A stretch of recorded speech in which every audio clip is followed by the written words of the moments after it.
Hello बच्चों, IIT JEE maths academy में आप सभी का स्वागत है। आज की इस वीडियो में मैं डिस्कस करूंगा सीक्वेंस एंड सीरीज का लेक्चर नंबर 3। और इस लेक्चर में हम डिस्कस करने वाले हैं जो टॉपिक कवर किया जाएगा। इसमें टॉपिक कवर करेंगे हम sum of N terms of AP, मतलब एपी के अगर एन टर्म्स है उनका सम हम कैसे फाइंड आउट करते हैं। साथ में रिलेटेड प्रॉब्लम्स, मतलब खूब सारी प्रॉब्लम्स यहाँ पे करने वाले हैं ताकि आपकी प्रैक्टिस बहुत अच्छी हो जाए।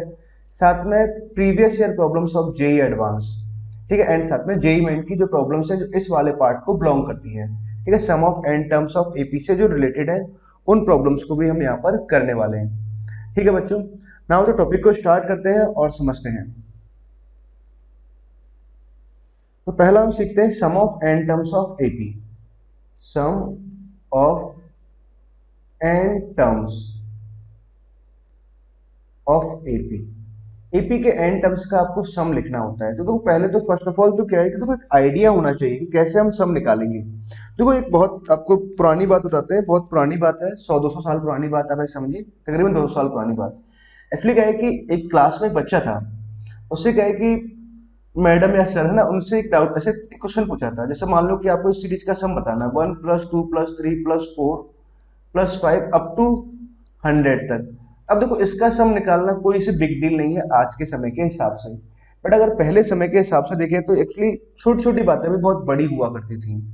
जैसे कि अगर मैं आपको एग्जांपल देता हूँ कि आपको अगर दिल्ली से बेंगलोर जाना है, तो आज के समय में क्या है कि दिल्ली से बेंगलोर जाना बिल्कुल भी डिफिकल्ट नहीं है। आप फ्लाइट ले सकते हैं, ट्रेन ले सकते हैं, बहुत ही ईजी है जाना, ठीक है। बट अगर आप 200 साल पहले जाओ तो दिल्ली से आपको बेंगलोर जाना है तो बहुत डिफिकल्ट है, मतलब कोई पहले तो रोड ही नहीं है, सड़क भी नहीं है, ठीक है। समय समय की बातें हुआ करती है कि उस टाइम पर ये प्रॉब्लम बड़ी डिफिकल्ट प्रॉब्लम थी।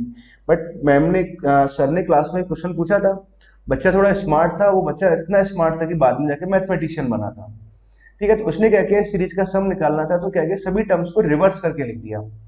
ऐसे रिवर्स करके लिख देते हैं, 100 लिखा उसने, 99 लिखा, ठीक है, प्लस में फिर 98 लिख दिया, फिर 97। नाउ डॉट डॉट इस तरह से +1 हमने लास्ट में लिखा, ये सम ऐसे ना। ना उसने क्या किया, फिर सभी टर्म्स को ऐसे ऐड कर दिया।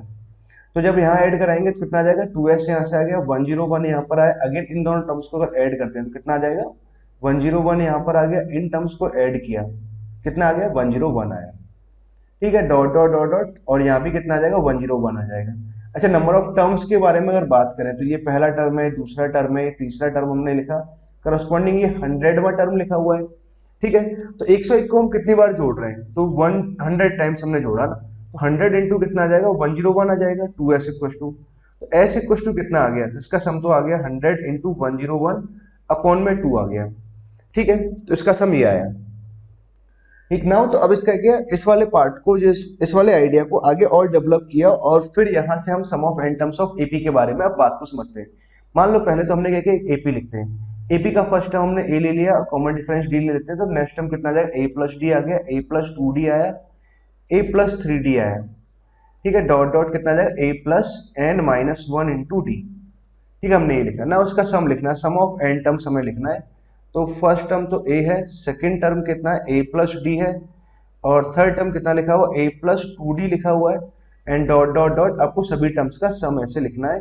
ये आ गया हमारे पास सम ऑफ एन टर्म्स, ठीक है ना। अब हमने क्या, यही वाला आइडिया को यहाँ पर और थोड़ा एक्सटेंड किया था, तो हमने क्या किया, सभी टर्म्स को ऐसे रिवर्स करके ऐड करता हूँ। तो मैंने यहाँ पे लिखा a plus n minus 1 into d, ऐसे लिख सकते हैं, ठीक बात है ना। ए प्लस, इससे पहले वाला टर्म कितना आ रहा होगा, n minus a plus n minus 2 into d आ रहा होगा, ठीक है। तो उसको हमने लिखा a plus n minus 2 into d, यहाँ लिखा। सिमिलरली इससे पहले वाला टर्म आ रहा होगा, a plus n minus 3 into d आ रहा होगा, ठीक है। नाउ इसको आप करते गए, ऐड करते जाएंगे, प्लस साइन, और लास्ट में हमने यहाँ ए लिख दिया ना। इस सीरीज को हमने रिवर्स करके जोड़ दिया ना, उल्टा करके जोड़ दिया ना। अब आप बात को समझिए ध्यान से, अगर मान लो मैं इसका सम लिखता हूँ, इन दोनों को सम करेंगे तो कितना आ जाएगा, 2 टाइम्स ऑफ एस एन आ गया ना। अब आप यहाँ से ध्यान से देखिए, इस वाले पार्ट को अगर ऐड किया जाए तो ऐड करने पे कितना बनेगा, ये आ जाएगा 2a plus n minus 1 into d आ गया, ठीक बात है ना, कहीं कोई समस्या नहीं ना। सिमिलरली इस वाले पार्ट को अगर ऐड करते हैं तो a और a ऐड होकर कितना आ जाएगा, 2a आ गया, ठीक है। अब देखो d यहाँ लिखा हुआ और n माइनस 2 d यहाँ लिखा हुआ, तो d अपने कॉमन ले लिया, तो n माइनस 2 प्लस 1, अगेन हमारे पास यहाँ कितना है, n माइनस 1 इंटू डी आ गया, ठीक है ना। कोई इशू नहीं, आगे से चलते जाएंगे, सभी का सम यही आता जाएगा ना। लास्ट वाले टर्म को भी अगर हम ऐड करते हैं, इसको ऐड किया तो ये कितना आ गया, 2a plus n minus 1 into d आ गया, ठीक बात है ना। अब देखा जाए तो हमारे पास में क्या है, एक टर्म ये जोड़ा, दूसरा टर्म हमने ये जोड़ा, ऐसे करके कितनी टर्म्स को हम जोड़ रहे हैं, एन टर्म्स को हमने ऐड किया। तो ऑब्वियस सी बात है, अगर एक ही टर्म्स को आप एन टाइम्स ऐड करेंगे तो कितना आ जाएगा, n times of 2a plus n minus one into d, ऐसे लिख सकते हैं। ठीक बात है, तो 2 times of S n equal to ये आ गया।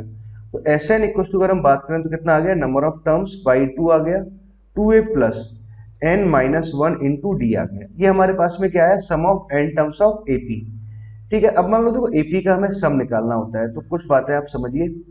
ठीक, ये क्या लिखा हुआ है, एक फॉर्मूला आ गया अब हमारे पास में। अभी एक रेडीमेड फॉर्मूला हो गया। कभी भी अगर मान लो आपके पास कोई भी एक एपी लिखा हुआ है और एपी के एन टर्म्स का हमें सम निकालना है, तो सम कितना आ जाएगा, क्या फॉर्मूला रहेगा, एन का मतलब तो नंबर ऑफ टर्म्स है, ए का मतलब फर्स्ट टर्म है, डी क्या है, कॉमन डिफरेंस है। एक बार लिख लेते हैं, ए हमारे पास फर्स्ट टर्म है, ठीक है, डी क्या है, कॉमन डिफरेंस है, डी इज कॉमन डिफरेंस, और एन क्या है, नंबर ऑफ टर्म्स है। अच्छा, नंबर ऑफ टर्म्स के बारे में अगर बात करें तो ऑलवेज कैसा आएगा, एक पॉजिटिव इंटीजर्स, क्योंकि नंबर ऑफ टर्म्स तो कुछ होगा ना, पांचवा, छठवां, सातवां, ये थोड़ी बोलेंगे 5.5, 5.5वां टर्म, 7.5वां टर्म, ऐसा तो कुछ नहीं रहेगा ना। ठीक बात। अब देखो, अब बात सुनिए, अगर आपको sum of N terms of AP आपको अगर फाइंड आउट करना है तो किन किन बातों की हमें रिक्वायरमेंट होनी चाहिए। पहले तो देखो आपको सम निकालना है, तो सम निकालना है तो पहली बात तो एपी में टर्म्स फाइनाइट होनी चाहिए।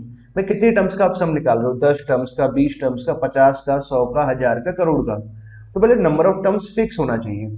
ठीक है, तो हमें उसके लिए पहले तो क्या मालूम होना चाहिए, एन मालूम होना चाहिए कि नंबर ऑफ टर्म्स कितनी है जिनका हम सम निकाल रहे हैं। अच्छा, अगर सम निकाल रहे हैं तो फिर हमें आगे क्या रिक्वायरमेंट रहेगी, अगर हम एपी का सम निकाल रहे हैं तो फर्स्ट टर्म क्या है ये पता होना चाहिए, साथ में कॉमन डिफरेंस क्या है ये हमें मालूम होना चाहिए। मतलब ये तीनों वैल्यूज आपको पता रहेंगी। ऑब्वियसली बात है, तीनों वैल्यूज को मैं यहाँ पुट कर दूंगा तो हम sum of N terms of AP find out कर सकते हैं। आई होप आपको यहाँ तक की बात तो समझ में आएगी ना। अब देखो, इसके साथ में कुछ हम नोट करके कुछ पॉइंट समझते हैं ना, बहुत ध्यान से समझिए। हमने लिखा नोट वन, पहला नोट लिखते हैं ना। नोट वन में क्या है, सिंस, तो इस बात को आप समझिए, सम ऑफ एन टर्म्स हमारे पास कितना आ रहा है, एन बाई टू आ रहा है। ठीक है, तो 2a plus n minus one into d हमने यहाँ लिखा। ठीक बात है ना, एन बाई टू हमने यहाँ से लिखा, इस वाले पार्ट को मैं ऐसे लिख देता हूँ, a plus n minus one into d हमने ये लिख लिया ना। इस वाले पार्ट को आप ध्यान से देखो तो ये एक्चुअली क्या लिखा हुआ है, nth टर्म ऑफ एपी लिखा हुआ है। ठीक है, अगर मान लो आपके पास कोई भी एक एपी है, इस तरह से चल रहा है, तो यहाँ इसका इनिशियल पॉइंट है और ये इसका फाइनल पॉइंट है, मतलब यहाँ जाके एंड हो गया। ठीक है, ये इसका nth टर्म। अच्छा, अगर चाहे तो एपी का तो कुछ सम निकाल रहे हो, तो एपी कहीं ना कहीं से शुरू हो रही है, कहीं ना कहीं जाके एंड होगी। अच्छा, इस एंड हो रही है तो nth टर्म को हम चाहे तो लास्ट टर्म भी कह सकते हैं, कोई इशू नहीं है। तो ठीक है, एक बात इसको हम ऐसे लिख सकते हैं, एन बाई टू तो हमने यहाँ लिखा, और नाउ ए प्लस एल कुछ ऐसे लिख सकते हैं ना। अब हमारे पास देखो एक और हमारे पास पॉइंट आ गया, अगर मान लो आपको sum of N terms of AP निकालना है, अगर एपी का हमें सम ऑफ एन टर्म्स निकालना है, मतलब नंबर ऑफ टर्म्स आपको मालूम है, तो अगर एपी का सम निकालना है तो हमें किन किन बातों की रिक्वायरमेंट अगर हो जाए, अगर मुझे फर्स्ट टर्म मालूम चल जाए एपी का, और एपी का लास्ट टर्म मालूम चल जाए, ठीक है, और बीच में नंबर ऑफ टर्म्स जितनी भी आ रही है वहाँ पे टोटल नंबर ऑफ टर्म्स हमें मालूम चल जाए, तो हम एपी का सम लिख सकते हैं बाय यूजिंग दिस फॉर्मूला। ठीक है, आई होप आपको ये बात समझ में आ गई ना। एक पॉइंट हमने ये सीख लिया, अगर sum of N terms of AP अगर मुझे फाइंड आउट करना है तो फर्स्ट टर्म मालूम चल जाए, लास्ट टर्म मालूम चल जाए, नंबर ऑफ टर्म्स मालूम चल जाए, तो by using this formula we can find sum of N terms. Okay, now आगे मूव करें, एक और पॉइंट समझते हैं, नोट टू समझते हैं। नोट टू को आप ध्यान से समझिएगा, ये इंटरेस्टिंग है और बहुत ही अच्छा है। ठीक है, नोट टू यहां लिखते हैं। सिंस देखो, नोट टू में अभी हमने एक बात सीखा था, sum of N terms of AP कितना आ रहा है, एन बाई टू आ रहा है, प्लस का 2a plus n minus one into d, यही आया फॉर्मूला। ठीक बात है। अब एक पॉइंट ये समझते हैं, इसको थोड़ा सिंप्लीफाई करते हैं। सिंप्लीफाई हमने क्या किया, टू को अंदर मल्टीप्लाई किया तो एन इंटू ए आ जाएगा। नाउ एन बाई टू को अंदर मल्टीप्लाई कराएंगे तो यहाँ कितना आ गया, n into n minus one, d upon में कितना आ गया, टू आ गया। ठीक है, कोई इशू नहीं। नाउ आगे इसको और सिंप्लीफाई करते हैं, एन ए हमने यहाँ लिखा, इस वाले पार्ट को अंदर मल्टीप्लाई किया तो ऊपर तो कितना आ जाएगा, एन स्क्वायर डी आ जाएगा, माइनस ऑफ एन डी आ गया। ठीक है, टू को सेपरेट सेपरेट कर देते हैं, टू को सेपरेट कर दिया, दोनों में अलग अलग कर दिया, एलसीएम लेंगे तो ऊपर वाला टर्म आ जाएगा। ठीक है, नाउ इसके बाद हम एक काम क्या करते हैं, यहाँ पर लिख देते हैं n square of d by two हमने यहाँ लिखा। ठीक है, और एन की टर्म्स को मैंने एक साथ लिखा, तो एन यहाँ भी आ रहा है और एन यहाँ भी आ रहा है, तो एन की टर्म्स को एक साथ लिखेंगे तो कितना आ जाएगा, a minus of d by two आ गया। ठीक बात है। अब हम एक काम ये करते हैं कि इस वाले पार्ट को हमने ए अज्यूम कर लिया, दैट इज ए, ऐसे मान लेते हैं, और इस वाले पार्ट को हमने बी ऐसे अज्यूम कर लिया। अब आप ध्यान से देखो, sum of N terms of AP के बारे में बात करें तो कितना आ गया, ए एन स्क्वायर प्लस का बी एन आ गया। मतलब sum of N terms of AP की बात करें तो वो किस फॉर्मेट में आ रहा है, इस फॉर्मेट में आता है ना, a n square plus b n के फॉर्म में आता है। ये बात बड़ी इंपॉर्टेंट है ना, ये आपको याद होना चाहिए क्योंकि ये बहुत ही इंपॉर्टेंट प्रॉब्लम है, मतलब इंपॉर्टेंट पार्ट है। अच्छा, यहां से एक बात हम ये कह सकते हैं कि वेयर ए इक्वल टू कितना है हमारे पास, डी बाई टू है, एंड बी इक्वल टू कितना लिखा हुआ है, a minus of d by two है, यही है। इसको अगर सिंप्लीफाई किया जाए तो यहाँ से डी का वैल्यू कितना आ रहा है, टू टाइम्स ऑफ ए आया, एंड यहाँ से अगर मैं ए का वैल्यू अगर कैलकुलेट करता हूँ तो b plus of d by two आ गया। ठीक है, डी का वैल्यू कितना आ रहा है, टू ए आया, टू ए आपने यहाँ पुट किया तो अल्टीमेटली कितना आ गया, ए प्लस बी आया। ठीक है। अच्छा, अगर ध्यान से देखें जो फर्स्ट टर्म है ए प्लस बी लिखा हुआ है, यहाँ से आप थोड़ा सा इसको देखिए, अगर इसमें n equal to one put कर दें तो कितना आ जाएगा, ए प्लस बी आएगा। मतलब मैं फर्स्ट टर्म क्या बोल सकता हूँ, एस वन कह सकते हैं, मतलब sum of first one term. ठीक है, ये अपने आप में क्या होगा, ए होगा। ठीक है, कभी अगर आपको एपी में अगर फर्स्ट टर्म निकालना होता है तो आप एस वन करके निकाल सकते हैं, बट यहाँ पे देखो लेक्चर वन में मैंने एस वन के बारे में थोड़ा सा आपको डिस्कस किया हुआ है, तो आप ध्यान देना ना, अभी मैं वो बात नहीं कर रहा ना। अब क्या है कि अगर हम एक बात ये यहां से बोल सकते हैं कि इस बात को देखो लिख लेते हैं कि अगर मान लो इफ ऐसे करते हैं n terms of AP, sorry, यहां से हम क्या कंक्लूड कर सकते हैं, कंक्लूड हम ये कर सकते हैं कि sum of N terms of AP are in form of a n square plus b n के फॉर्म में आता है। पहली बात तो हमें ये ध्यान रखना है, sum of N terms of AP किस फॉर्म में आएगा, a n square plus b n के फॉर्म में आता है, पहली बात। दूसरा, अगर ये एपी है तो एपी को लेकर के हमारे पास कुछ बातें बड़ी इंपॉर्टेंट होती हैं। ठीक है, इंपॉर्टेंट क्या है, एपी का अगर मुझे फर्स्ट टर्म लिखना है तो फर्स्ट टर्म कितना आ जाएगा, यहाँ से हम ए प्लस बी कह सकते हैं, एस वन के बराबर आ जाएगा। ठीक है ना। दूसरा पॉइंट, एपी का अगर कॉमन डिफरेंस की बात करें तो कॉमन डिफरेंस कितना आ रहा है, टू ए आ रहा है। टू ए का मतलब क्या हुआ, जो कोफिशिएंट ऑफ एन स्क्वायर है, मतलब एन स्क्वायर का जो कोफिशिएंट है उसका डबल। ठीक है, कितना आ गया हमारे पास में, कॉमन डिफरेंस आ गया। ठीक है ना। उसका एनएट टर्म लिखना है तो एनएट टर्म तो हम ऐसे लिख सकते हैं, चाहे तो s n minus of s of n minus one ऐसे भी लिख सकते हैं, या फिर इसका एक और तरीका मैंने आपको सिखाया था, कॉमन डिफरेंस कितना आ रहा है, टू ए आ रहा है, तो टू ए इंटू एन तो यहाँ से आ जाएगा प्लस साइन। अब आपको देखो n equal to one put करें तो टू ए आ रहा है, जबकि फर्स्ट टर्म कितना आ रहा है, ए प्लस बी आ रहा है। तो एक काम करें कि टू ए लाने के लिए यहाँ बी माइनस ए जोड़ दें तो ये इसका एनएट टर्म आ गया। ठीक है, तो ये आपको इंपॉर्टेंट पॉइंट ध्यान रखना है, मतलब क्या ध्यान रखना है, sum of N terms of AP, अगर हम एपी के अगर एन टर्म्स का अगर सम निकालते हैं तो किस फॉर्मेट में आता है, a n square plus b n के फॉर्म में आएगा, इस बात को याद रखिए। और जहां पर अगर हम बात करें तो एन स्क्वायर का जो कोफिशिएंट है उसका डबल, वो एपी का क्या होगा, कॉमन डिफरेंस होगा। फर्स्ट टर्म लिखे तो क्या आएगा, ए प्लस बी आएगा। ठीक है, और एन टर्म आपको लिखना है जब डायरेक्टली यहां से ऐसे लिख सकते हैं ना।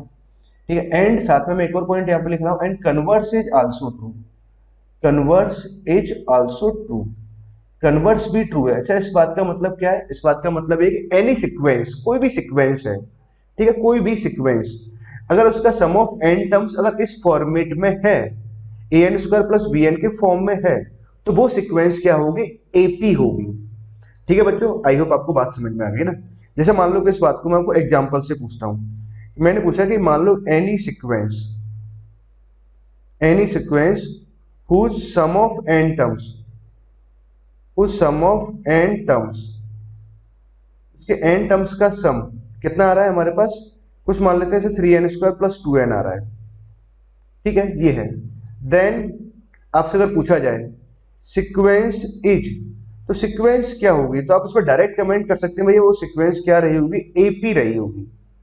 ठीक है, अगर क्या सके हमने क्या सीखा यहाँ पर, अगर मान लो कोई भी सीक्वेंस है उसका आपने सम ऑफ एन टर्म्स निकाला, अगर वो इस फॉर्मेट में आ गया है तो वो सीक्वेंस क्या होगा, एपी होगा। अच्छा, एपी है तो एपी से रिलेटेड हमारे पास कुछ पॉइंट निकाल सकते हैं। एपी का फर्स्ट टर्म क्या होगा, S1, मतलब सम ऑफ कोफिशिएंट, तो 3 + 2 कितना आ जाएगा, S1 अगर निकालेंगे तो 3 + 2 कितना आ गया, 5 आ गया, मतलब उस एपी का फर्स्ट टर्म क्या होगा, 5 होगा।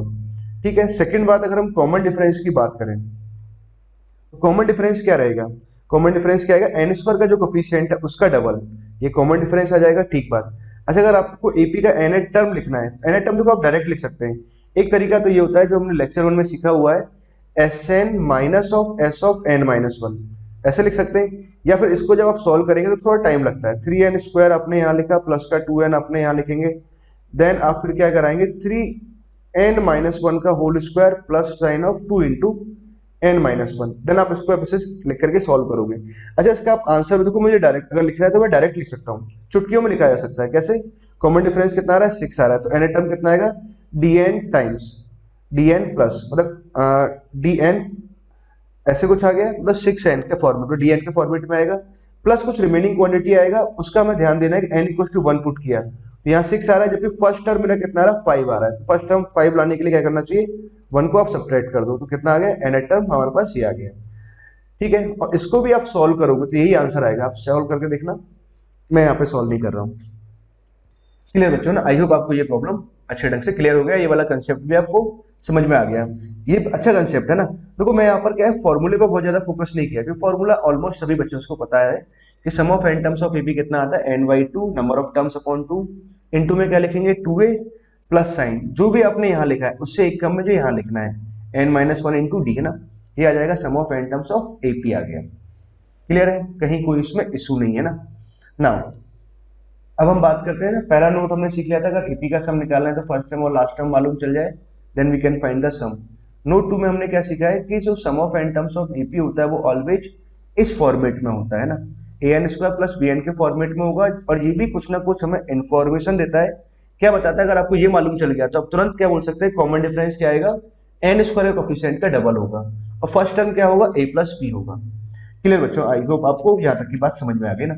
ना अब मैं आपसे एक प्रॉब्लम पूछता हूँ, जेई मैंने भी तकरीबन ऐसा ही प्रॉब्लम आया था ना, तो एक एग्जांपल लेते हैं और उस एग्जांपल को आप पहले अपने एंड पे सॉल्व करना, एंड वीडियो को आप पॉज कर लिया करो ना प्रॉब्लम देखने के बाद में। मान लेते हैं कि if sum of n terms of AP कितना गिवन है, Sn इज इक्वल टू, इस तरह से मान लेते हैं कि 5n plus n into n-7/2 into a लिखा हुआ है। ठीक है, sum of n terms of AP ये लिखा हुआ है। क्वेश्चन है फाइंड, आपसे पूछा जाए कि find common difference of AP, बताओ कॉमन डिफरेंस, क्योंकि कॉमन डिफरेंस आप बताइए, पहला क्वेश्चन तो यही है कि आप कॉमन डिफरेंस निकाल सकते हैं अगर sum of n terms of AP अगर इस फॉर्मेट में है तो। हाँ, बहुत ही आसानी से निकाला जा सकता है ना। कैसे भाई? अगर ध्यान से देखें पूरे सवाल को, इसमें एक n का टर्म आ रहा है, यहाँ अगर मल्टीप्लाई करें तो n² का टर्म आया, और आगे मल्टीप्लाई करें तो n का टर्म, मतलब ओवरऑल क्या आ रहा है, एक n² का टर्म आ रहा है और एक n का टर्म आ रहा है, आगे कुछ कोफिशिएंट्स आ रहे हैं। तो भाई ये जो फॉर्मेट लिखा हुआ है तो ये अपने आप में क्या होगा, एक एपी होगा। अच्छा, अगर एपी है तो इस तरह का फॉर्मेट आ रहा है ना, एपी तो है ही, फिर बोला हुआ है ना, आपको कॉमन डिफरेंस लिखना है, तो कॉमन डिफरेंस कितना आ जाएगा, n² का जो कोफिशिएंट होगा उसका डबल। ठीक है, तो n² देखो आपने मल्टीप्लाई किया, n² यहाँ से बना, a/2 यहाँ पर है, a/2 का डबल कितना आ जाएगा 2 इंटू a/2, कितना आ गया a आ गया, तो कॉमन डिफरेंस कितना है a आया। अच्छा, एक बात आपको ध्यान रखना है कि इस a से आपको कंफ्यूज नहीं होना है, भाई ये वाला a और ये वाला a में जमीन आसमान का अंतर है ना। ठीक है, हमें मीनिंग क्या याद रखना है, n² का जो कोफिशिएंट है उसका डबल क्या होगा, कॉमन डिफरेंस होगा। ठीक है, यहाँ तक की बात आपको मालूम चली। अच्छा, अगर आपसे क्वेश्चन में पूछा जाए कि फाइंड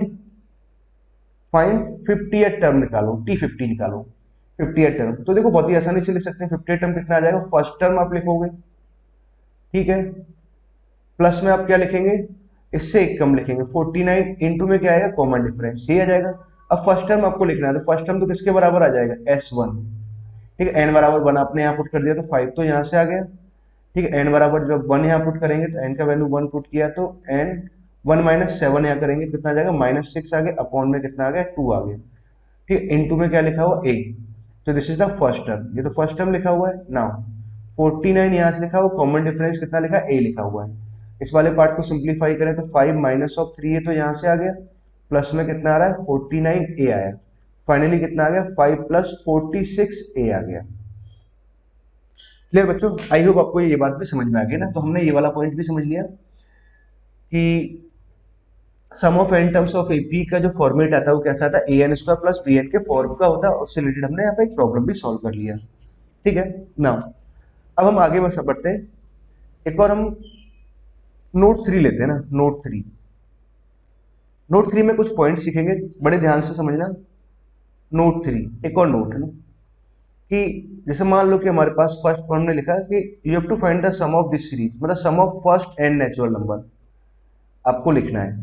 तो ये कितना आएगा, sum of first n natural number कितना आ जाएगा, ये आएगा नंबर ऑफ टर्म्स बाई 2 आपने लिखा, फर्स्ट टर्म आपको पता है, लास्ट टर्म पता है, तो कितना आ गया 1 प्लस एन आ जाएगा। ठीक है, तो ये कितना आया finally n into n plus 1/2 आया। अच्छा बच्चों देखो एक और बात ध्यान रखो, नेक्स्ट टाइम आपको याद रखिए, ये याद रखना है, वो वेरी वेरी वेरी इंपॉर्टेंट है, बहुत इंपॉर्टेंट है भाई। Sum of first n natural number कितना आ जाएगा, एन इंटू एन प्लस 1/2 आ जाएगा। जैसे अभी हमने पहला क्वेश्चन लिया था, आपको सम निकालना था 1 plus 2 plus 3 plus 4 up to 100 तक का सम आपको कैलकुलेट करना था, तो भाई इसका सम कितना आ जाएगा 100 इंटू 100/2 आ गया। मान लो आपको सम निकालना है 1 से लेकर के आपको 1000 तक गए, ठीक है, मान लो आपने 799 तक जा रहा हो, आपको इतना सम निकालना है, कितना जाएगा 799, नंबर ऑफ टर्म्स कितनी आ रही है 799 आया, इंटू एन प्लस 1 कितना जाएगा हमारे पास 800, यहाँ से जाएगा अपॉन में 2 आएगा। फर्दर इसको सिंप्लीफाई कर लेंगे, आंसर निकाल सकते हैं ना। ठीक है, तो फर्स्ट पॉइंट तो आपको क्या याद रखना है, sum of first n natural number कितना आ जाएगा एन इंटू एन प्लस 1/2, बहुत इंपॉर्टेंट है ना। ओके ना, अगला पॉइंट सीखते हैं। ठीक, अब मान लो आपको sum of first odd natural number लिखना है, जैसे 1 plus 3 plus 5 plus 7 up to sum of first n natural number, मतलब एन टर्म्स यहाँ पे लिखा हुआ है, इनका आपको सम निकालना है ना।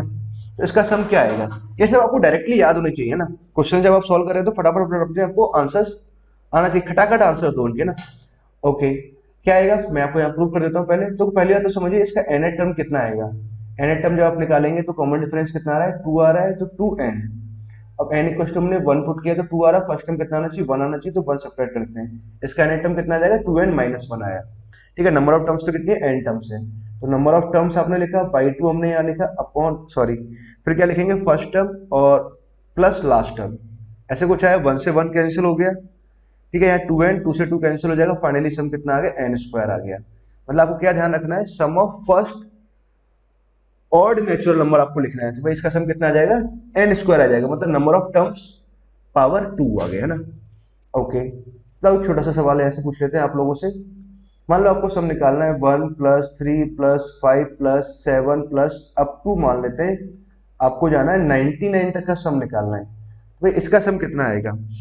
ओके, अब आप बताइए, पहली बात तो देखो नंबर ऑफ टर्म्स कितनी आ रही है भाई, 1 से लेकर आप 99 तक जा रहे हो, तो आप पहले क्या काम करो, आप 1 से लेकर 100 जाओ, तो 1 से लेकर 100 तक अगर जाएंगे तो कितना होगा, आधे इवन होंगे और आधे ऑड होंगे, मतलब 50 नंबर्स इवन आ रहे होंगे, 50 नंबर्स ऑड आ रहे होंगे। तो अगर 1 से लेकर 9 मतलब अगर बात करें 135 अगर ऑड की बात करें तो कितने सारे हमारे पास ऑड आ रहे होंगे, 50 ऑड आए, मतलब नंबर ऑफ टर्म्स कितने आ गए 50 आ गए, तो फाइनली इसका आंसर कितना आ जाएगा 50 का स्क्वायर आ गया, कितना आ जाएगा 2500 ना, 2500 आ गया। क्लियर है आपको। ठीक, तो आपको ये वाला पॉइंट भी क्लियर होना। मान लो एक और प्रॉब्लम मैं आपसे पूछ लेता हूँ, 1 हमने यहाँ लिखा, 3 यहाँ लिखा, 5 यहाँ लिखा, 7 यहाँ लिखा, ठीक है, और आपसे से पूछ लिया कि भाई ये जा रहा है 795 तक जा रहा है। ठीक है, नाउ अब आपको पता इस सीरीज का सम निकालना है, तो 135 मतलब क्या लिखा है, sum of first odd natural number लिखा हुआ है, तो इसका अगर मुझे सम लिखना है तो इसका सम तो मैं कैसे लिख सकता हूँ, इसका सम बहुत आसानी से लिख सकते हैं।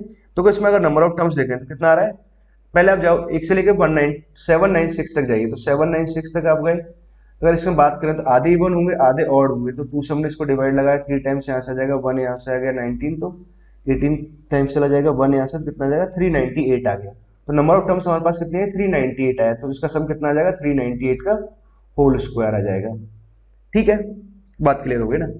नाउ अब हम बात करते हैं एक और फॉर्मेट है ना, आपको एक और सीरीज, इसका सम भी आपको याद रखना चाहिए कि sum of first n even natural number 2 4 6 up to 8, आपको इसका सम आपको लिखना है ना।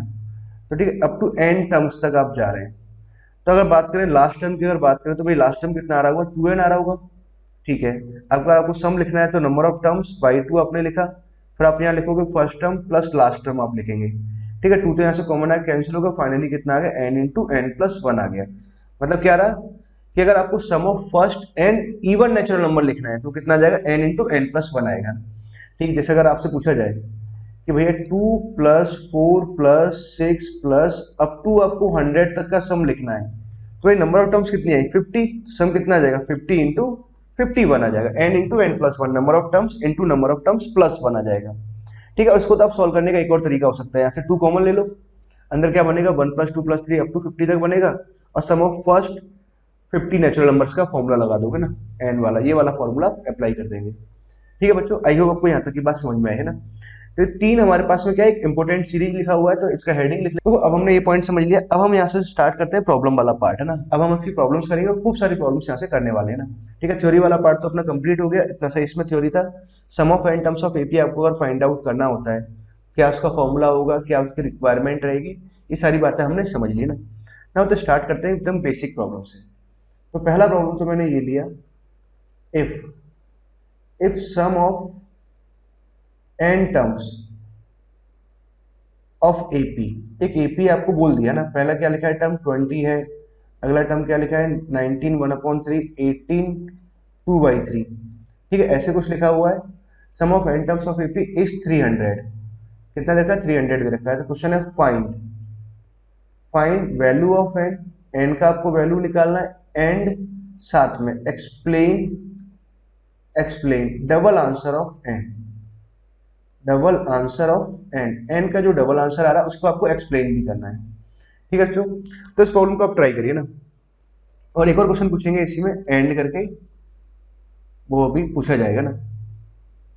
अब आपको समझो, sum of N terms of AP के बारे में अगर बात करें ना, तो हमारे पास में एपी की टर्म्स दे रखी है। पहला टर्म तो कितना दे रखा है 20 दे रखा है, दूसरा टर्म कितना दे रखा है 19 1/3 ऐसे कुछ लिखा हुआ, 18 2/3 यहाँ लिखा हुआ है, डॉट डॉट डॉट।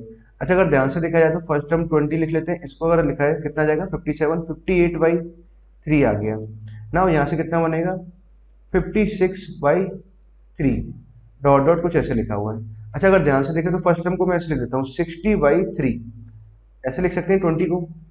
ठीक है, अगर ध्यान से देखा तो एक एपी तो खैर लिखा है, एपी का फर्स्ट टर्म कितना लिखा है 20, और कॉमन डिफरेंस की अगर बात करें तो कॉमन डिफरेंस कितना आ जाएगा -2/3 आ गया।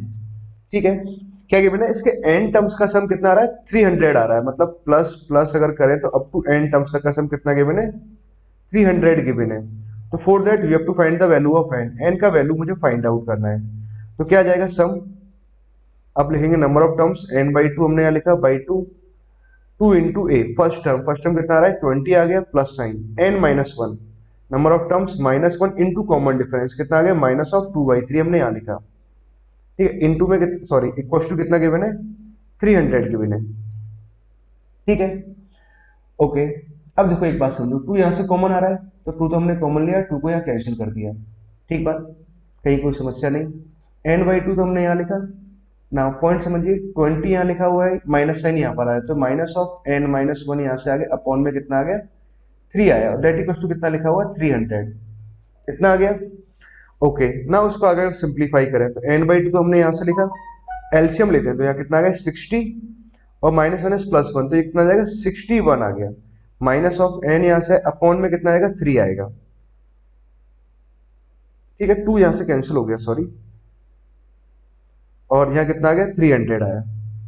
ठीक है ना, इसको सिंप्लीफाई करना है, तो अब देखो ध्यान से समझिए।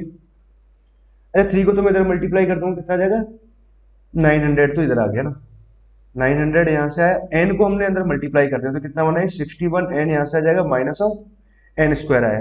अच्छा ध्यान से देखो तो क्या लिखा हुआ है n में क्वाड्रेटिक लिखा हुआ। अच्छा जैसे अगर n में क्वाड्रेटिक आता है ना, आपको थोड़ा सा रिलैक्स करना चाहिए। अच्छा हाँ, इसको तो अब आगे सॉल्व किया जा सकता है। सभी टर्म्स को मैं इस साइड भेज देता हूँ, 61n प्लस का 900 हमने ऐसे लिख लिया ना, दैट इक्वल टू कितना है 0। क्लियर है ना, ये क्वाड्रेटिक लिखा हुआ है, इसके अगर आप फैक्टर्स करेंगे तो फैक्टर आएंगे इसके 25 n-(25) इंटू n-(36), ये फैक्टर्स आ जाएंगे। तो यहाँ से n का वैल्यू कितना आ गया, एक तो 25 आ जाएगा और दूसरा वैल्यू कितना आ जाएगा n का वैल्यू 36 आ जाएगा। इट मीन कि क्या कहना चाह रहा है, अगर आप 25 टर्म्स का सम निकालते हैं वो भी कितना आएगा 300 आएगा, और आप 36 टर्म्स का सम भी आप कैलकुलेट करते हैं तो वो भी कितना आएगा 300 आएगा।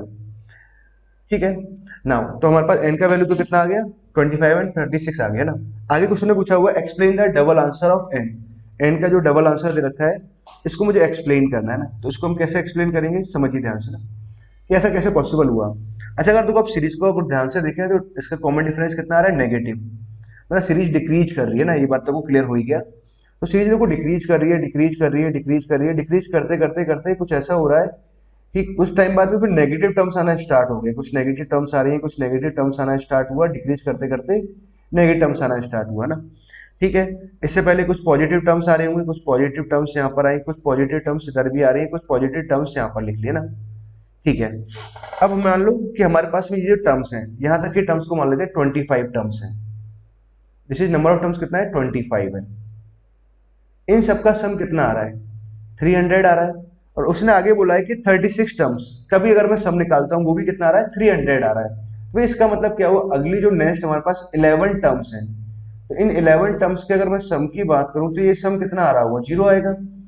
ठीक है, क्योंकि जितना पॉजिटिव आ रहा होगा उतना ही हमारे पास कितना आएगा, नेगेटिव आ रहा होगा। अच्छा एक और बात समझो, एन का वैल्यू कितना आएगा, आगे 11 आ जाएगा ना, 25 टर्म्स से हो गए, 11 टर्म्स ही आ रही है।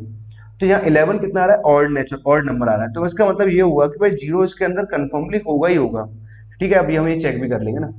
नाउ तो अब देखो 11 टर्म्स है, तो जीरो अगर आ गया उसके बाद क्या रहा, 5 5 ऐसे बढ़ गया ना, तो 5 नेगेटिव टर्म्स आएंगे, तो 5 उतनी ही हमारे पास पॉजिटिव टर्म्स आएंगे ना।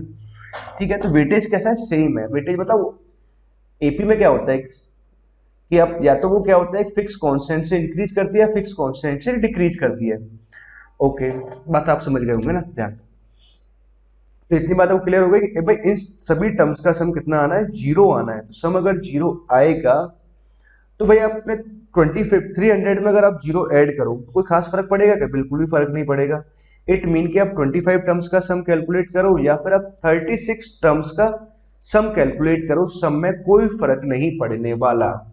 तो एन के जो वैल्यू, दो वैल्यूज आई 25 और 36, क्या आपको ये आंसर क्लियर हुआ कि क्यों हमारे पास एन की दो वैल्यूज आ रही हैं।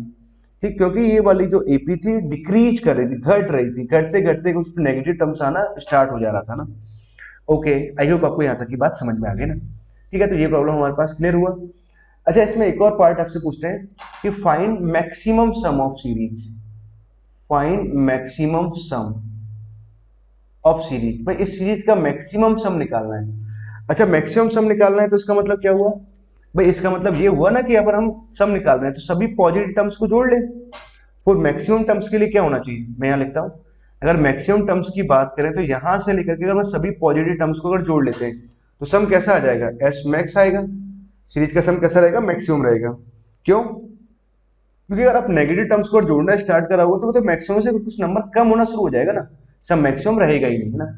ओके, आपको बात समझ में आ गई ना।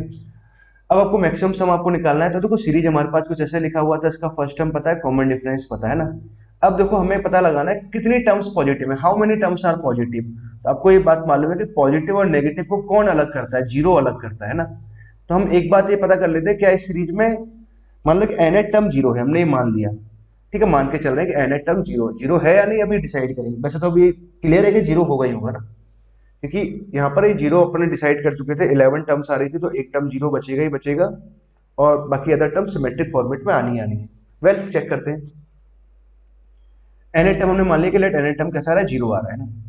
तो एन एट टर्म जीरो है, तो हमने क्या किया, एन एट टर्म लिखते हैं, तो फर्स्ट टर्म में कितना आ जाएगा, a plus n minus one into common difference, common difference कितना आ रहा है, माइनस ऑफ 2/3 आया, दैट इक्वल्स टू कितना आ जाएगा, जीरो। ना इसको अगर सिंप्लीफाई करें 2 से तो देखो ये 10 टाइम्स इसे कैंसिल हो गया, 10 तो इधर बच गया ना, माइनस आ रहा था तो इस वाले पार्ट को इधर ले गए तो n minus one upon three आ गया। और इसको जब सिंप्लीफाई कराएंगे तो n का वैल्यू कितना है, 31 आया। अच्छा n का वैल्यू कैसा आ रहा है, इंटीजर आ रहा है ना, पॉजिटिव इंटीजर आया। तो मीन्स मैं क्या कह सकता हूँ कि हमने जो मान के चले थे कि जीरो इस सीक्वेंस का एक टर्म है, मतलब ये बात सही है, मतलब जीरो इस सीक्वेंस में आएगा ही आएगा, क्योंकि n कैसा आ रहा है, इंटीजर आया, मतलब 31st टर्म अपने आप में कैसा आ रहा है, जीरो आ रहा है। अरे 31st टर्म अगर जीरो आया तो इसका मतलब ये हुआ कि शुरू से लेके अब तक की बात करें, यहाँ तक की जो 30 टर्म्स आ रही है वो सभी की सम टर्म्स कैसी आ रही है, पॉजिटिव आ रही है। ठीक है, तो अब आपको करना क्या चाहिए भाई, सम, आपको मैक्सिमम सम निकालना है। तो मैक्सिमम सम का मतलब क्या हुआ, आप सम ऑफ फर्स्ट 30 टर्म्स कैलकुलेट कर लो या सम ऑफ फर्स्ट 31 टर्म्स हम कैलकुलेट कर लें, कैसा है, एक ही बात आएगा ना भाई। इसमें अगर आप जीरो जोड़ दोगे तो कोई फर्क थोड़ी पड़ेगा, इस बात से कोई फर्क नहीं पड़ेगा। ठीक है, तो अब हम S31 निकाल लेते हैं, क्योंकि मुझे इसका लास्ट टर्म पता है जीरो ना, कितना जाएगा, नंबर ऑफ टर्म्स बाई 2। इस एपी का सम निकालना है, तो मुझे फर्स्ट टर्म पता है कितना आ रहा है, 20 आ रहा है, और लास्ट टर्म भी मुझे मालूम है कितना है, जीरो है। तो 20 प्लस जीरो हमने यहाँ से लिखा, फाइनली कितना आ जाएगा, 10 आ जाएगा, उसको जब मल्टीप्लाई कराएंगे तो कितना आ जाएगा, 310 आ जाएगा। ठीक है, तो maximum some of this series की अगर बात करें तो भाई मैक्सिमम सम कितना आएगा, 310 आ जाएगा। ओके बच्चों, आई होप आपको जो फर्स्ट प्रॉब्लम था ना अपना, जो बेसिक अपना जो प्रॉब्लम था फर्स्ट प्रॉब्लम, ये आपको अच्छे ढंग से क्लियर हो गया ना, क्लियर है ना। आपसे एक और प्रॉब्लम पूछते हैं ना इसी वाले पार्ट को लेते हुए। जैसे मान लेते हैं अपने एक सीरीज लिखा, ठीक है, पहला लिखा 2000 टर्म लिखा, फिर हमने लिखा 1995 लिखा, फिर 1990 लिखा, ऐसे कुछ लिखा है। क्वेश्चन से आपसे पूछा जाए find S max, maximum some of the series बताओ। भाई maximum some of the series बताना है तो इट मीन कि लास्ट टर्म कितना आना चाहिए हमें, जितने ये घट रहा है ना सीरीज, अगर ये घट रहा है तो घटते घटते कुछ टाइम बाद नेगेटिव टर्म्स आना स्टार्ट हो जाएगा। तो मैक्सिमम सम के लिए क्या करेंगे हम, sum of all positive terms, ठीक है ना। तो अब बात करते हैं जीरो इसके अंदर आ रहा है कि नहीं आ रहा है ना, इसको चेक करते हैं। लेट मान लेते हैं कि लेट एन एट टर्म कितना आ रहा है, जीरो आ रहा है, ठीक है। तो एन एट टर्म कितना लिखेंगे, कॉमन डिफरेंस कितना आया यहाँ से, -5 आया, तो -5 एन तो हमने यहाँ इसका प्लस साइन, हमें क्या चाहिए एन इक्वल टू 1 पुट करने पर 2000 आना चाहिए, तो यहाँ 2005 जोड़ देते हैं। तो एन एट टर्म लिखने का मैं हमेशा ये वाला तरीका यूज करता हूँ, ना कि ये वाला तरीका a plus n minus one into d, है ना, ये बहुत पुराना हो गया मेथड है। दैट इक्वल टू जीरो किया तो यहाँ से n का अगर वैल्यू कैलकुलेट करें तो n का वैल्यू कितना आ जाएगा, 2005 अपॉन में कितना आ गया, 5 आ गया। यहाँ से कैलकुलेट करेंगे तो 401 आ गया। मतलब एक काम करें, जो 401th टर्म है वो अपने आप में कैसा होगा, जीरो, मतलब n का वैल्यू कैसा आ गया, इंटीजर आ गया, n का वैल्यू पॉजिटिव इंटीजर आ रहा है, तो इट मीन की जीरो का हम इस सिक्वेंस का टर्म लेके चले थे, है ना, मान के चले थे, और n का वैल्यू इंटीजर आया तो इट मीन की जीरो क्या है इस सीरीज में एक्सेप्ट है ना, आ रहा है ना। अब आपको एस मैक्स निकालना है, maximum some of this series लिखना है। इट मीन कि आप क्या करो, सम ऑफ फर्स्ट 400 टर्म्स निकाल दो या सम ऑफ 401 टर्म्स निकाल दो, दोनों बात एक ही है। कितना आ जाएगा हमारे पास, तो हम ये वाला फॉर्मूला लगाते हैं इसके अकॉर्डिंग।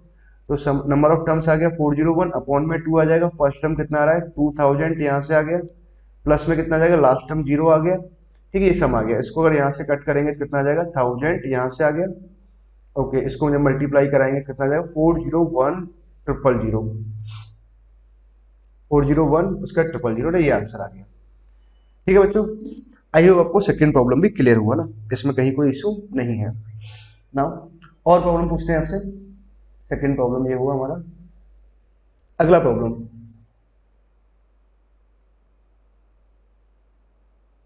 अच्छा बताइए, नेक्स्ट प्रॉब्लम ऐसे लिखा, फ्रॉम 1 to 100 नेचुरल नंबर,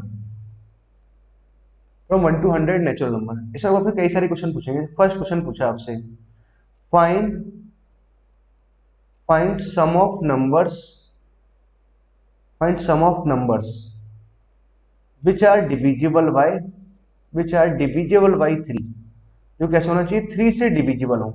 आपको उन सभी नंबर्स का सम फाइंड आउट करिए ना, सम निकाल सकते हैं, उन सभी नंबर्स का सम निकालना है विच आर डिविजिबल बाय 3, तो 3 से डिविजिबल है।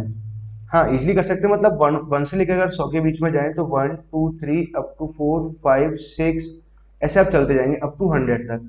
आपको क्या करना, उन सभी नंबर्स का सम निकालना जो 3 से डिविजिबल है, मतलब 3 से डिविजिबल 3 का मल्टीपल। तो 3 का मल्टीपल कौन कौन सा आ रहा होगा, सम कौन सा निकालना है 3 का मल्टीपल, 3 इंटू 1 आ जाएगा 3 आ जाएगा, एक 6 आएगा तो उसको ऐसे लिख देते हैं 3 इंटू 6, ये आ गया। 3 के मल्टीपल्स लिखते हैं, ये भी 3 का मल्टीपल बनेगा, डॉट डॉट कहाँ तक जा सकते हैं हम 99 तक जा सकते हैं। मतलब अगर बात करें तो कौन कौन से नंबर आए, 3 आ जाएगा, 6 आ जाएगा, 9 आ जाएगा, तो 3 से डिविजिबल है, 99 आएगा। सबका सम आपसे पूछा हुआ है, ठीक है। 3 हमने यहाँ से कॉमन ले लिया, या इस बात को वैसे बोल सकते हैं 3 इंटू 1 3 इंटू 2 3 इंटू 3 का मल्टीपल्स लिखना है, तो 3 इंटू 1 आ जाएगा, 3 इंटू 2 आ जाएगा, 3 इंटू और 33 तक लास्ट जाएंगे, क्योंकि 99 यहाँ बनेगा। नहीं हमें क्या करना है, इस सीरीज का सम निकालना है ना।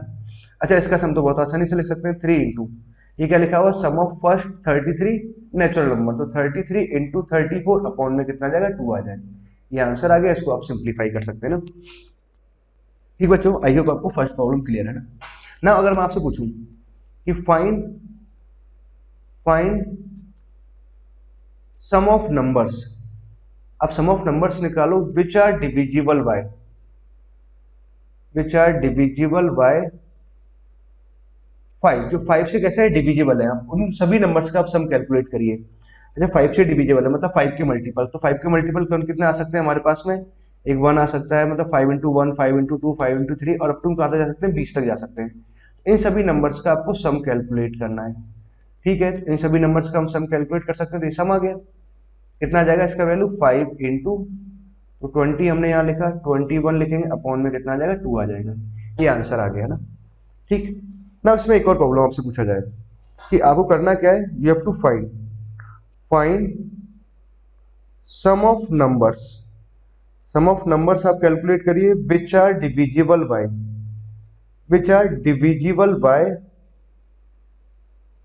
3 एंड 5, जो 3 एंड 5 से डिविजिबल है उन सभी नंबर्स का सम फाइंड आउट करो। मतलब 3 एंड 5, मतलब 3 एंड 5 का मतलब क्या हुआ, जो 3 से भी डिविजिबल हो और 5 से भी डिविजिबल हो। इट मीन कि इनका एलसीएम कितना है 15, मतलब कैसा होना चाहिए 15 से डिविजिबल होना चाहिए।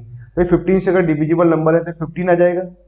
ठीक है, एक हमारे पास 30 आ जाएगा, 15 इंटू 2 भी आएगा, 15 इंटू 3 और 15 इंटू 6 तक जाएंगे ना। ठीक है, इन सभी नंबर्स का सम आपको लिखना है, 4 5 6 ये निकालना है आपको। तो ये सम आ गया, तो ये सम तो बहुत आसानी से कैलकुलेट कर सकते हैं। 15 इंटू 6 इंटू 7 इंटू बाई 2 आ जाएगा, sum of first 6 natural numbers है ना। ठीक है, अब देखो ये सारी प्रॉब्लम्स मैंने आपको वन बाय वन ऐसे क्यों सॉल्व की, क्योंकि एक्चुअली प्रॉब्लम मुझे ये नहीं पूछना था, प्रॉब्लम हमें ये पूछना था और हमें यही प्रॉब्लम सॉल्व करना था। फाइंड सम ऑफ नंबर्स आपको निकालना है विच आर डिविजिबल बाय 3 और 5, जो या तो 3 से डिविजिबल हो या फिर 5 से डिविजिबल हो। समझ गए बात को। अब देखो, आप बात को ध्यान समझिए ना। आपको क्या निकालना है, सम ऑफ नंबर्स निकालना है जो डिविजिबल बाई 3 हो या 5 हो। तो हमने क्या किया, पहला डिविजिबल बाई 3 लिखा। तो डिविजिबल बाई अगर 3 की बात करें, 3 से डिविजिबल हो तो क्या आएगा, तो 3 आ जाएगा। ठीक है, उन सबका सम है ना, तो 6 भी आ जाएगा, 3 इंटू 3 भी आएगा, 3 इंटू 4 भी आएगा। ऐसे करके जाएंगे तो कितना आ जाएगा। मैं इसको इस तरह से लिखता हूँ ताकि आपको थोड़ा क्लियरिटी आए और आप समझ जाएंगे।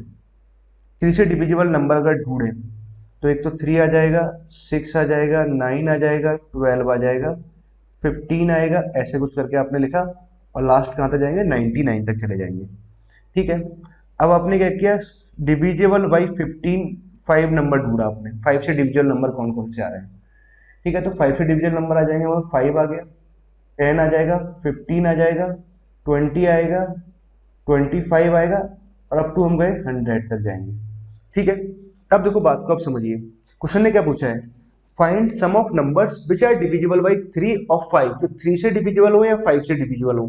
तो 3 से डिविजिबल है तो आप इन सबका सम कैलकुलेट कर लेंगे, जो अभी हम ऊपर कैलकुलेट करके आए हैं ना, इन सभी नंबर्स का भी हम सम कैलकुलेट कर लेंगे। ठीक है, जो 5 से डिविजिबल है। अब हम क्या करेंगे, टोटल जब सम करेंगे तो देखो यहाँ पे हमें ध्यान देना है। हमें क्या ध्यान देना है कि अब देखो, जब आप सम कर रहे हैं तो देखो 15 इस वाली सीरीज में भी आ रहा है और 15 यहाँ पर भी आ रहा है। आ रहा है कि नहीं आ रहा, आ रहा है। तो मतलब अगर देखा जाए तो 15 तो 2 बार ऐड हो गया ना। तो 15 अगर 2 बार ऐड हो गया तो मतलब मुझे एक बार इसको सब्ट्रैक्ट करना पड़ेगा। मतलब क्या हुआ कि अब हमें करना क्या है कि हमें सम ऑफ नंबर्स निकालना है विच आर डिविजिबल बाई 3 या 5। इसका मतलब क्या हुआ भाई, जो 3 से डिविजिबल है उन सभी नंबर्स का हमने सम निकाला। ठीक है, सम एस लिख लेता हूं मैं यहाँ पर ना, sum of numbers divisible by 3 लिखा, सम ऑफ नंबर्स हमने लिखा डिविजिबल बाई 5 ये लिखा, और फिर इसमें से माइनस कर देंगे sum of numbers which are divisible by 3 and 5। तो 3 एंड 5 से डिविजिबल होता कितना, 15 का जो मल्टीपल है। ठीक है, उसको हम माइनस कर देंगे तो ये हमारे पास क्या आ जाएगा, आंसर आ जाएगा। समझ गए भाई। तो देखो हमने ऊपर हमने यही तीनों प्रॉब्लम सॉल्व की थी। सम ऑफ नंबर्स हमने निकाला था विच आर डिविजिबल बाई 3, पहला तो यही था। Sum of numbers divisible by 5 ये हमने कैलकुलेट किया था। अगले स्टेप में हमने क्या किया था, सम ऑफ नंबर्स हम निकाल रहे थे विच आर डिविजिबल बाई 15। तो ये सभी की वैल्यूज को आप यहाँ पुट करेंगे तो हमारे पास क्या आएगा, फाइनल आंसर आ जाएगा। क्लियर है बच्चों। आई होप आपको यहाँ तक की सारी बात समझ में आएगी ना। नाउ अब इसमें देखो एक और क्वेश्चन आपसे पूछते हैं, फिफ्थ। अब बताइए, अब करना क्या है, सम ऑफ नंबर्स निकालना है आपको, सम ऑफ नंबर्स। ठीक है, which are not, which are neither divisible by, which are neither divisible by 3 और नॉर 5, जो ना तो 3 से डिविजिबल है ना ही 5 से डिविजिबल है, उन सभी नंबर्स का आपको सम फाइंड आउट करना है। ठीक है, तो देखो आप नंबर समझिए ना, क्या क्या नंबर है, 1 2 3 4 5 6 7 अप टू 100 तक के सारे नंबर्स आ रहे हैं। ठीक है, इसमें देखो 3 का मल्टीपल ये चल रहा है ना, फिर हमारे पास 5 के टर्म्स आ रहे होंगे। इन सभी नंबर्स का हमें सम नहीं चाहिए ना, इन सभी नंबर्स को हटा देते हैं, तो बाकी जो बचे हुए नंबर्स हैं हमें सबका सम चाहिए। तो इसको तो ऐसे कैलकुलेट कर सकते हैं ना, इसका सॉल्यूशन भाई टोटल सम कितना आया, टोटल में से हम क्या करें, उन सभी नंबर्स को हटा दें जो 3 और 5 से डिविजिबल है। तो हमने क्या किया, माइनस कर दिया उन सभी नंबर्स का सम जो 3 और 5 से कैसा है, डिविजिबल है। तो टोटल तो हमारे पास में कितना आ जाएगा सबका सम, 100 इंटू 101/2 आ गया, minus of s of 3 union 5, ये आपने ऊपर यहाँ कैलकुलेट करेंगे, इसकी वैल्यूज को जब आप यहाँ पुट कराएंगे तो फाइनली हमारे पास ये आंसर आ जाएगा। आई होप आप कैलकुलेशन कर सकते हैं ना, कहीं कोई समस्या नहीं है। ओके बच्चों ना, आपको देखो सेकंड नंबर का जो एग्जांपल था, आई होप आपको ये क्लियर है ना। तो हमने तो खूब सारी प्रॉब्लम्स करने वाले हैं, मतलब काफी सारी प्रैक्टिस करेंगे। तो आप हर प्रॉब्लम को बहुत ही ध्यान से समझिए, हर प्रॉब्लम में अलग अलग कुछ ना कुछ सीखने को मिलेगा ही मिलेगा आपको ना। एक और प्रॉब्लम मैं आपको देता हूँ ना, ये थोड़ी सी कॉमन प्रॉब्लम है, जिससे आप फटाफट आप सॉल्व कर सकते हो ना। ठीक है, तो एक प्रॉब्लम आप लिखिए। प्रॉब्लम ये है कि find sum of common terms, find sum of common term of following AP, ये निकालना है ना। तो एक एपी मैं यहां पर लिख देता हूं, AP1 हमने लिखा 3 5 7 अप टू मान लेते हैं 100 टर्म्स ना। यहाँ पर दूसरा एपी हमने लिखा AP2, तो इसके टर्म्स ले लेते हैं 1 5 9 और अप टू यहाँ मान लेते हैं 80 टर्म्स आ रहे हैं। ठीक है, आपको करना क्या है, जो sum of common terms of following AP, इसमें जो कॉमन टर्म्स होंगी, ठीक है, इन दो एपीज के अंदर जो कॉमन टर्म्स आ रही है, जैसे एक कॉमन टर्म तो मुझे डायरेक्ट दिखाई दे रहा है, कितना आ रहा है, 5 आ रहा है, एक टर्म तो ये आ गया। ठीक है, ऐसे अगला कॉमन टर्म आ रहा होगा, दूसरा हमारे पास कॉमन टर्म आया। इतने जो कॉमन टर्म्स आ रहे हैं, इन सभी टर्म्स का मुझे क्या करना है, सम फाइंड आउट करना है। ठीक है बच्चों, तो अच्छा इस प्रॉब्लम को ट्राई करिए, बहुत ही बढ़िया प्रॉब्लम है ना। अच्छा सुनिए बात को ना, देखो आप हमेशा ना वीडियो को पॉज करके प्रॉब्लम्स को ट्राई किया करो ना। अब क्या करना है, तो ऐसी प्रॉब्लम हमने लेक्चर 2 में डिस्कस की थी ना, और इसकी प्रैक्टिस हम अच्छे खासे कर चुके हैं ना, 4 प्रॉब्लम वहां कर चुके हैं, एक 5वां प्रॉब्लम हम यहाँ पे कर रहे हैं। आई होप आपको इस तरह की प्रॉब्लम से कहीं कोई दिक्कत नहीं आएगी। तो पहली बात तो आपको एक बात ये समझना है कि जब भी ये बात हम एक्सप्लेन कर चुके हैं कि कॉमन टर्म को लेकर के जो सीरीज बनेगी वो अपने आप में क्या होगी, एपी होगी। क्लियर, कि अगर मान लो जैसे फर्स्ट कॉमन टर्म ले लिया, फिर दूसरा कॉमन टर्म ले लेंगे, फिर तीसरा कॉमन टर्म ले लेंगे, चौथा कॉमन टर्म लेंगे, तो वो अपने आप में क्या बनेगा, एपी बनेगा। इस बात को हम लेक्चर 2 में एक्सप्लेन कर चुके हैं। जिन बच्चों को कोई दिक्कत है तो पहले इस वाले पार्ट को लेक्चर 2 को ऐसे देखना है ना, देन आप प्रॉब्लम को सॉल्व करना। अच्छा अब एपी है, तो एपी के लिए आप फर्स्ट टर्म की बात करें तो फर्स्ट कॉमन टर्म्स, ठीक है, तो एपी की अगर बात करें ना, तो कॉमन टर्म्स अगर सीरीज की बात करें तो एपी का देखो पहले तो फर्स्ट टर्म हम आसानी से लिख सकते हैं, फर्स्ट टर्म तो कितना आ जाएगा, common term, first common term तो कितना आ रहा है, 5 आ गया, एपी बन रहा है तो। अच्छा इसके कॉमन डिफरेंस की बात करें तो कॉमन डिफरेंस कितना आता है, LCM of D1 and D2 आता है, यही आएगा। अच्छा D1 कितना दे रखा है, पहले का कॉमन डिफरेंस है 2, दूसरे का कॉमन डिफरेंस कितना आ रहा है, 4 आ रहा है। ठीक है, इन दोनों का अगर एलसीएम लिखेंगे तो एलसीएम कितना आ जाएगा, 4 आ जाएगा। लिस्ट कॉमन मल्टीपल कितना है, 4 आया।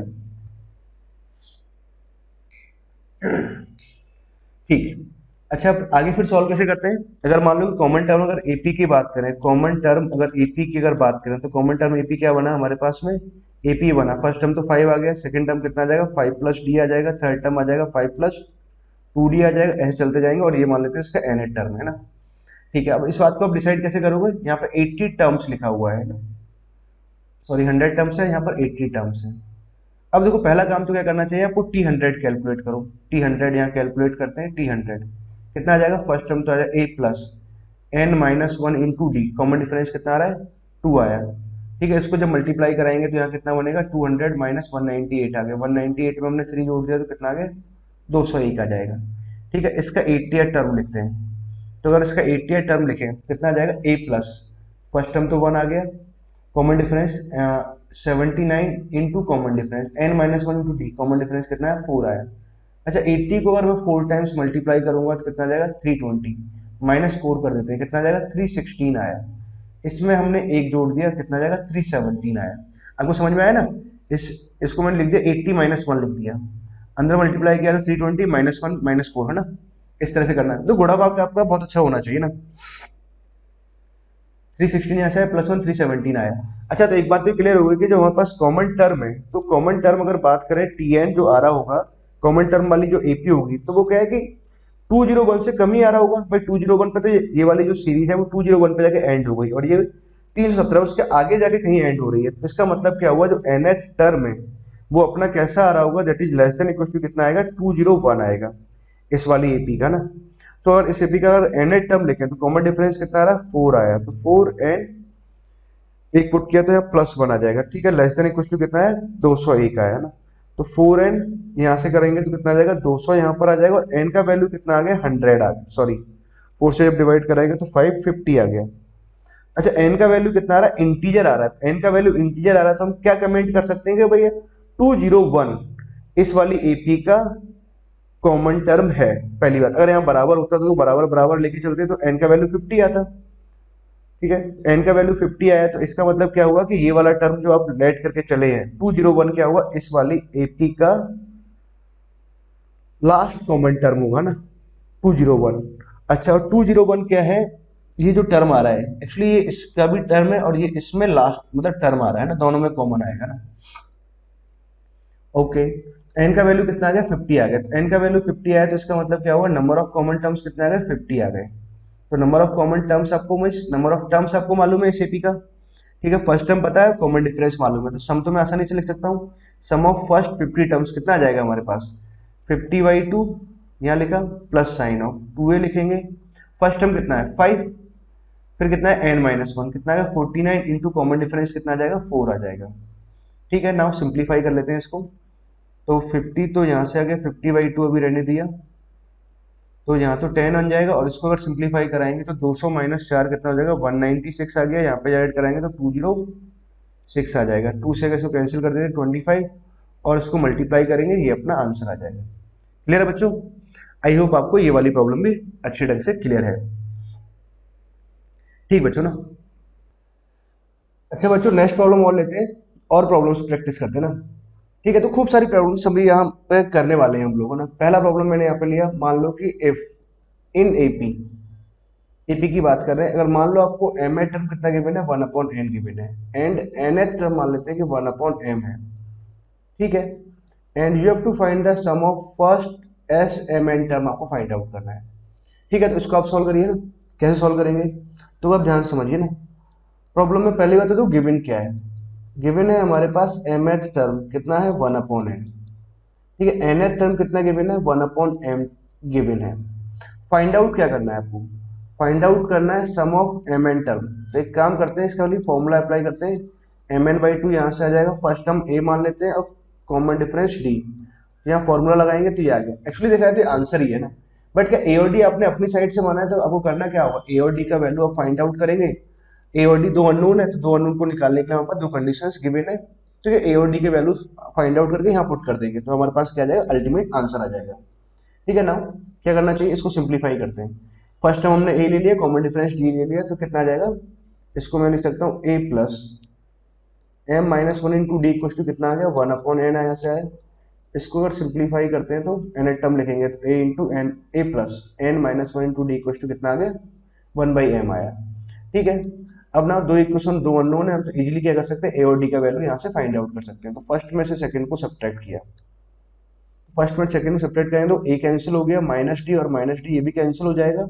यहाँ कितना बचा हमारे पास में, m-n इंटू डी आ गया, ठीक है। इधर कितना आ गया, 1/n माइनस 1/m यहाँ से आया, इसका एलसीएम लिया तो m-n अपॉन में कितना है, mn आया। अच्छा देखो ध्यान से, इस वाले पार्ट से ये वाला पार्ट कैंसिल हो जाएगा ना, तो d इक्वल टू कितना आ गया, d इक्वल टू आ गया 1/mn आया ना। अब एक काम करते हैं, d का वैल्यू हम यहाँ पुट कर देते हैं, ठीक है। इसी क्वेश्चन में पुट करते हैं तो a का वैल्यू फाइंड आउट करते हैं, a प्लस n-1, d का वैल्यू कितना आ रहा है, 1/mn यहाँ पर आया, तो ये पुट कर दिया ना, 1/m हमने ये लिखा।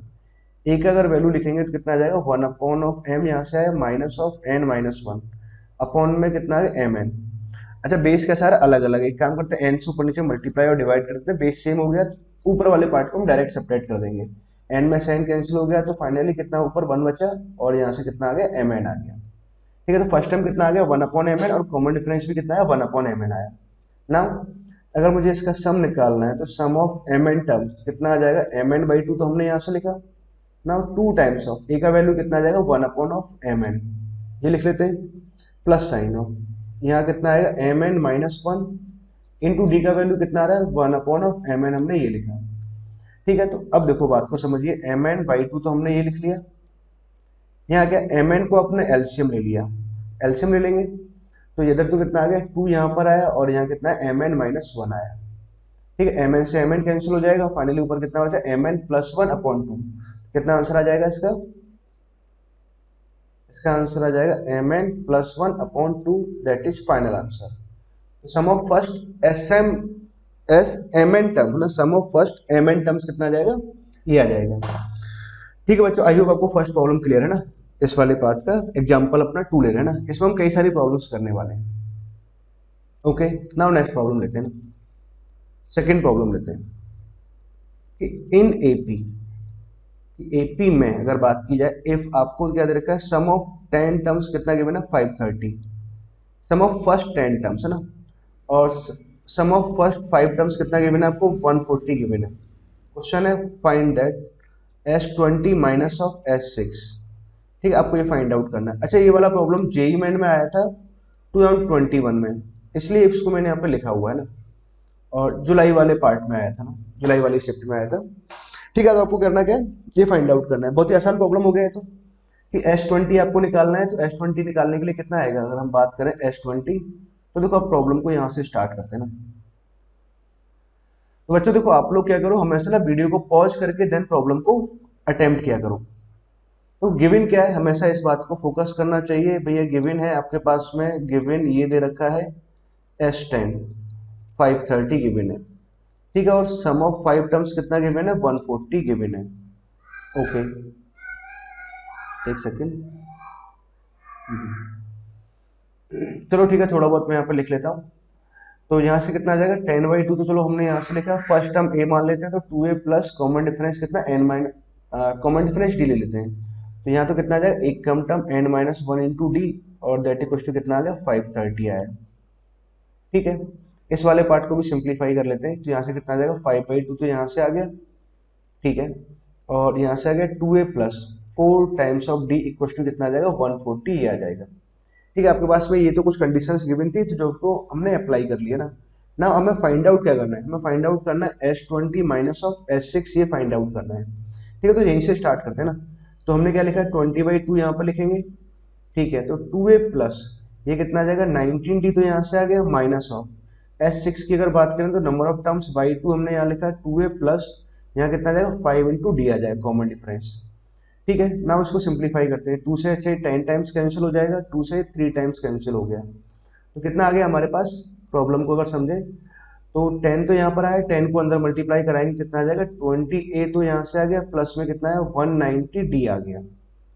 ठीक है, ना माइनस साइन, 3 को अंदर मल्टीप्लाई कराएंगे तो कितना आ जाएगा 6 से यहाँ से आ जाएगा प्लस का 15d आ जाएगा ना। उसको अगर सिंप्लीफाई करें तो 3 इंटू 6 ना, ठीक है 3 इंटू 2 6, तो यहाँ से कितना आ गया हमारे पास 14a, तो यहाँ से आ जाएगा प्लस में कितना आ जाएगा 190 में से 15 को सेपरेट कर देते हैं, कितना आ जाएगा 175 इंटू डी आ जाएगा। एक्चुअली ये हमारा आंसर ही है, बट क्या ए और डी हमारे पास अननोन है, ए और डी आपने अपनी साइड से माना, तो ए और डी को फाइंड आउट करने के लिए उसने 2 कंडीशंस गिवन है ना हमारे पास यहाँ पर।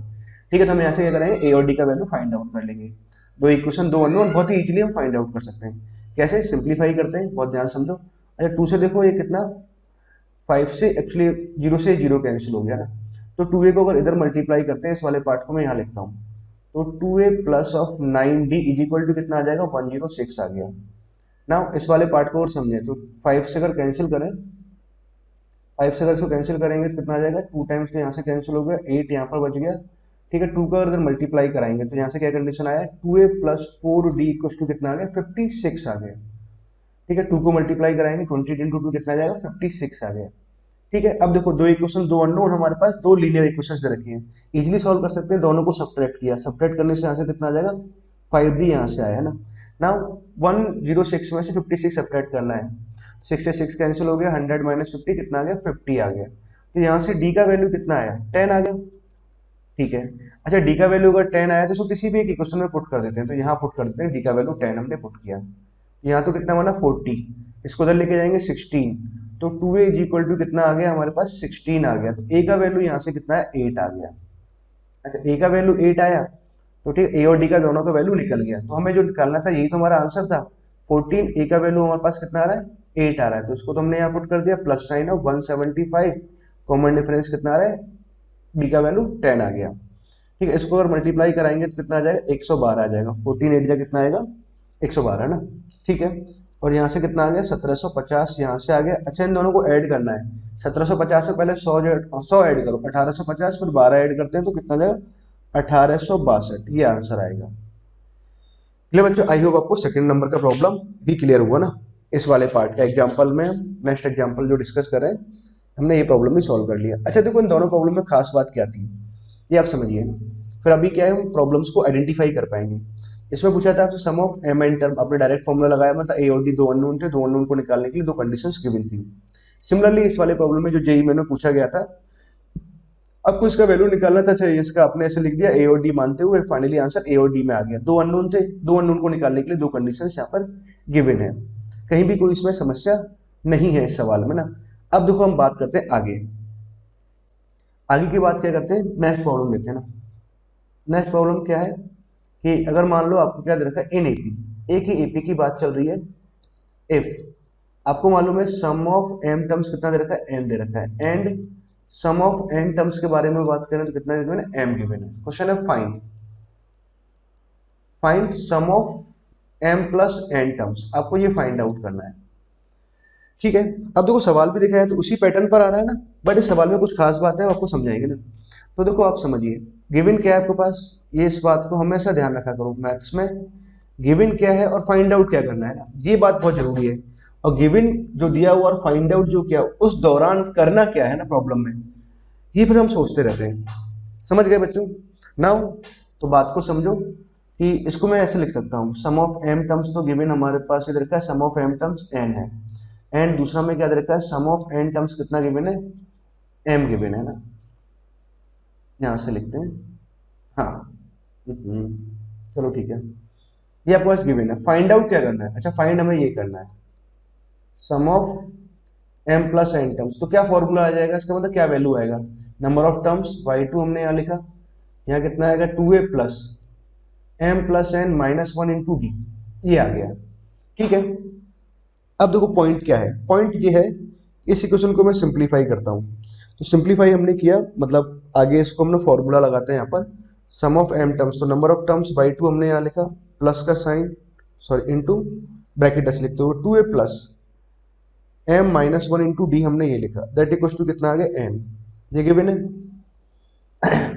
हमने फर्स्ट टर्म ले लिया कॉमन डिफरेंस डी लेते हुए चले ना आगे की बात करें तो कितना आ जाएगा नंबर ऑफ टर्म्स बाई 2, तो हमने यहाँ लिखा इनटू में कितना आ जाएगा 2a प्लस, हाँ तो बच्चों तो क्या लिखा है यहाँ पर हमने लिखा है यहाँ फॉर्मूला लगाया ना, तो कितना आ जाएगा n minus 1, sum of n terms के बारे में बात कर रहे हैं तो n minus 1 into d that equals to कितना आ गया m आ गया।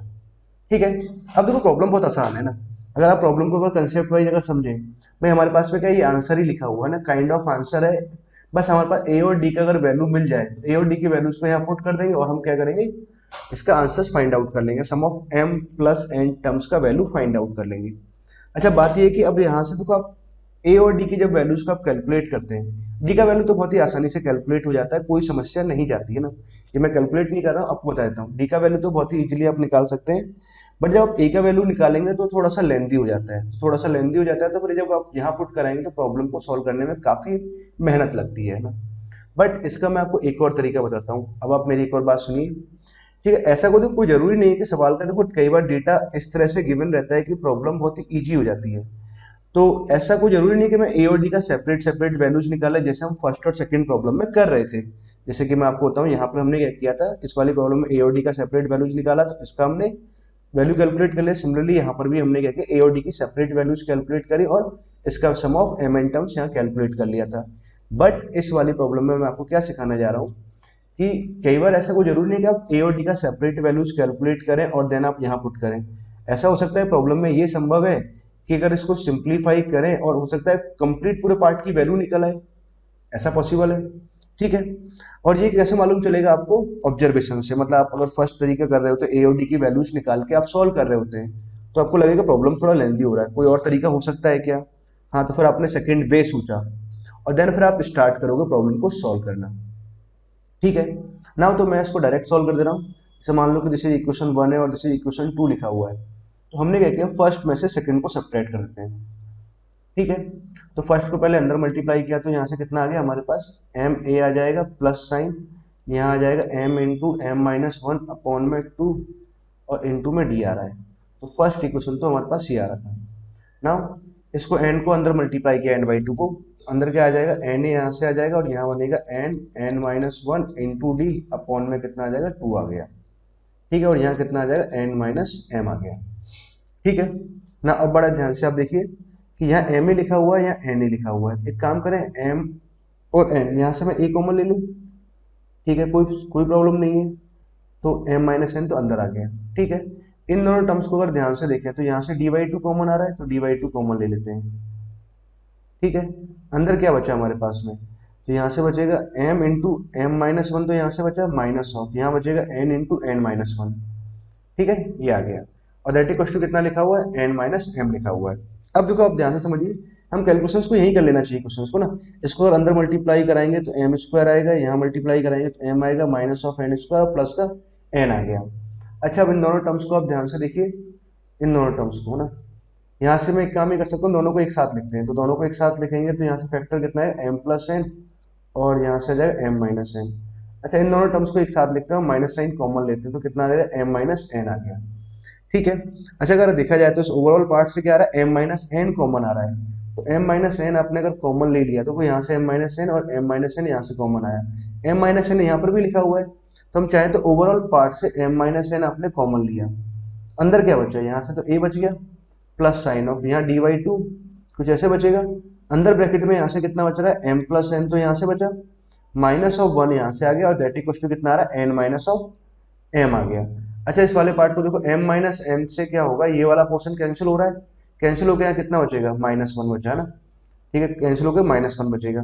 तो अब एक पॉइंट आप समझिए कि हमारे पास में क्या आ गया, तो अगर इस वाले पॉइंट को आप देखें, यहाँ एलसीएम ले लें, तो अगर एलसीएम लेंगे तो यहाँ तो 2a बनेगा, अंदर यहाँ कितना बचा है, d into m plus n minus one, ऐसे कुछ है, अपॉन में 2 आ रहा है, इसको मैं इधर क्रॉस मल्टीप्लाई कर देता हूँ, माइनस का 2। अच्छा, अब ध्यान से देखो, प्रॉब्लम को जब हमने सिंप्लीफाई किया तो इस तरह से अगर प्रॉब्लम को सॉल्व करते हैं तो बहुत आसान हो जा रहा है ना। क्या आ गया हमारे पास, इस वाले पार्ट का वैल्यू कितना आ रहा है, माइनस 2 आ रहा है। ध्यान से देखें तो ये पार्ट यही लिखा हुआ है, इट मीन कि भैया इस वाले पार्ट का वैल्यू कितना आ गया, माइनस 2 आ गया, 2 से 2 कैंसिल हो जाएगा और फाइनली क्या आंसर आ गया इसका, m प्लस एन, ये इसका आंसर आया। आई होप बच्चों आपको ये वाला प्रॉब्लम थर्ड क्लियर हो गया होगा ना, कहीं इसमें कोई समस्या नहीं है। अच्छा, और प्रॉब्लम करते हैं, काफी सारी प्रॉब्लम्स करेंगे ना, अब हर प्रॉब्लम को आप ट्राई करते रहिए ना। क्वेश्चन नंबर 4, नेक्स्ट प्रॉब्लम लेते हैं। इन एपी अगर बात की जाए, if sum of m terms, कितना दे रखा है, सम ऑफ n टर्म्स के बराबर है। क्वेश्चन है find find find sum of m plus n terms. जो भी ऐसे लिखा है ना, sum of first m terms के बारे में बात कर रहे हैं, sum of first m terms, sum of first n terms, ऐसे कुछ है ना। ठीक है, तो इस प्रॉब्लम को भी आप सॉल्व करिए। अच्छा, आप ध्यान से देखो, सॉल्व करते हैं ना, कैसे सॉल्व करेंगे। Sum of m terms is equal to, given हमारे पास में ये है, ये गिवन है, sum of m terms is equal to कितना है, सम ऑफ n टर्म्स है। फाइंड क्या करना है आपको, फाइंड करना है हमें sum of m plus n terms find out करना है। अच्छा, अगर वैल्यू निकालेंगे तो यही आएगा, फर्स्ट टर्म a ले लेते हैं ap का, कॉमन डिफरेंस d लेके चलते हैं, तो m plus n minus one into d. Actually ये जो लिखा है ये आंसर ही है ना। अब बस मुझे a और d की वैल्यूज फाइंड आउट हो जाए। अब देखो, बात को आप थोड़ा ढंग से समझिए इस वाले सवाल में ना, क्या दे रखा है। इससे पहले वाले सवाल में तो देखो हमारे पास में क्या अलग अलग कंडीशंस थी, ठीक है, और हमने इसका फॉर्मूला लिखते हुए a और d का सेपरेट वैल्यू तो नहीं निकाल पाए थे, बट कंप्लीट पार्ट का वैल्यू आ गया था। ठीक है, अब इस वाली प्रॉब्लम में क्या सिमिलरिटी है ना, तो यहाँ पर देखो हमारे पास कंडीशन एक है और जबकि अननोन दो हैं। इट मीन कि भैया मैं a और d का वैल्यू सेपरेटली तो कैलकुलेट नहीं कर सकते।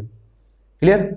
तो ये बात हमें क्लियर हो गई, ए और डी का वैल्यू सेपरेटली नहीं आ सकता। अगर ए और डी का वैल्यू अगर सेपरेट नहीं आ सकता तो ऐसा हो सकता है कि भाई ए और डी में एक रिलेशन आएगा, मतलब अगर सेपरेटली तो नहीं आएगा, मतलब आएगा क्या, आएगा हमारे पास ए और डी में एक रिलेशन। ठीक है, तो ए और डी में एक रिलेशन आना है, तो क्या रिलेशन आएगा अब उसको समझते हैं ना। तो अब देखो प्रॉब्लम में अगर देखा जाए एक ही कंडीशन है ना, तो आपने क्या है यहाँ फॉर्मूला लगाया, तो m/2 तो हमने यहाँ से लिखेंगे 2a, यहाँ से आ जाएगा प्लस में साइन, यहाँ से m-1 इंटू डी आ गया। नाउ दैट इक्वल्स टू कितना है n/2, और फर्स्ट टर्म हमने 2a यहाँ से ऐसे लिख देंगे, और फॉर्मूला लगाते हुए n-1 इंटू डी, ऐसे कुछ लिखा ना। ठीक है, तो क्या पॉसिबल है कि ऐसा हो सकता है कि ए और डी का मान सेपरेट नहीं आ रहा, ए और डी में एक रिलेशन आएगा, क्या पॉसिबल है कि यही रिलेशन आ जाए? हाँ, अभी आप ये करके ही आ रही थी प्रॉब्लम है ना, तो ये सेम ही रिलेशन आ जाएगा, मतलब इस वाले पार्ट की वैल्यू आएगी ना। ठीक है, अब देखते हैं, तो क्या किया, इसको पहले अंदर मल्टीप्लाई कर लेते हैं। तो एम ए तो हमने यहाँ से लिखा m इंटू m-1 d/2 तो हमने यहाँ लिख लिया, दैट इक्वल टू कितना आ गया, एन ए हमने यहाँ लिखा n into n-1 D upon में 2 यहाँ पर आया। ठीक है, इस वाले पार्ट को इस साइड लेके जाते हैं, इस साइड लेके जाएंगे तो a तो यहाँ से कॉमन आया m-n। ठीक है, d/2 हमने अगेन कॉमन ले लिया, तो अंदर क्या बच रहा है m into m-1 minus of n into n-1, ये आ गया, और दैट इक्वल टू कितना है, 0 आया।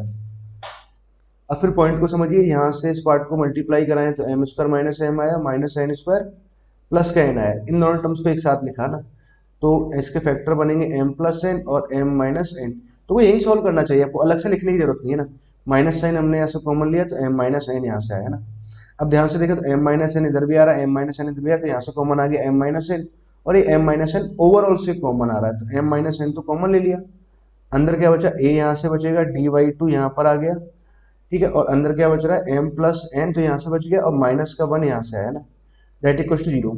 अब m इक्वल टू n तो होगा नहीं ना, वैसे भी क्वेश्चन में गिवन रहेगा कि m इक्वल टू n नहीं है, तो अगर m इक्वल टू n होगा तो उसको देने का कोई सेंस नहीं बनेगा ना। ठीक है, तो ये वाला पार्ट तो 0 नहीं होगा, ये वाला पार्ट 0 होगा। अच्छा, ये वाला पार्ट अगर 0 होगा तो ध्यान से देखो, तो लिखा क्या आपने, एलसीएम लिया 2a plus m plus n minus 1 into d equal to कितना आ गया, 0 आया, मतलब इस वाले पार्ट की वैल्यू कितनी आ रही है, 0 आ रही है। अच्छा, इस वाले पार्ट की वैल्यू 0 आ रही है, ध्यान से देखो सेम पार्ट लिखा है कि नहीं लिखा, हाँ सेम पार्ट ही लिखा हुआ था, मीन्स इसका सम तो कितना आ गया, मतलब इसका वैल्यू 0 आया, तो फाइनली सम कितना आ जाएगा, 0 आ जाएगा। ओके बच्चों, आई होप इस एग्जांपल में अपना 4th नंबर का प्रॉब्लम भी आपको अच्छे से क्लियर हो गया ना। इस प्रॉब्लम में कुछ खास था, मतलब हर प्रॉब्लम में थोड़ा थोड़ा कुछ डिफरेंस रहता है ना, तो प्रैक्टिस हमारी काफ़ी अच्छी खासी हो रही है ना। तो हमेशा प्रॉब्लम को आप पहले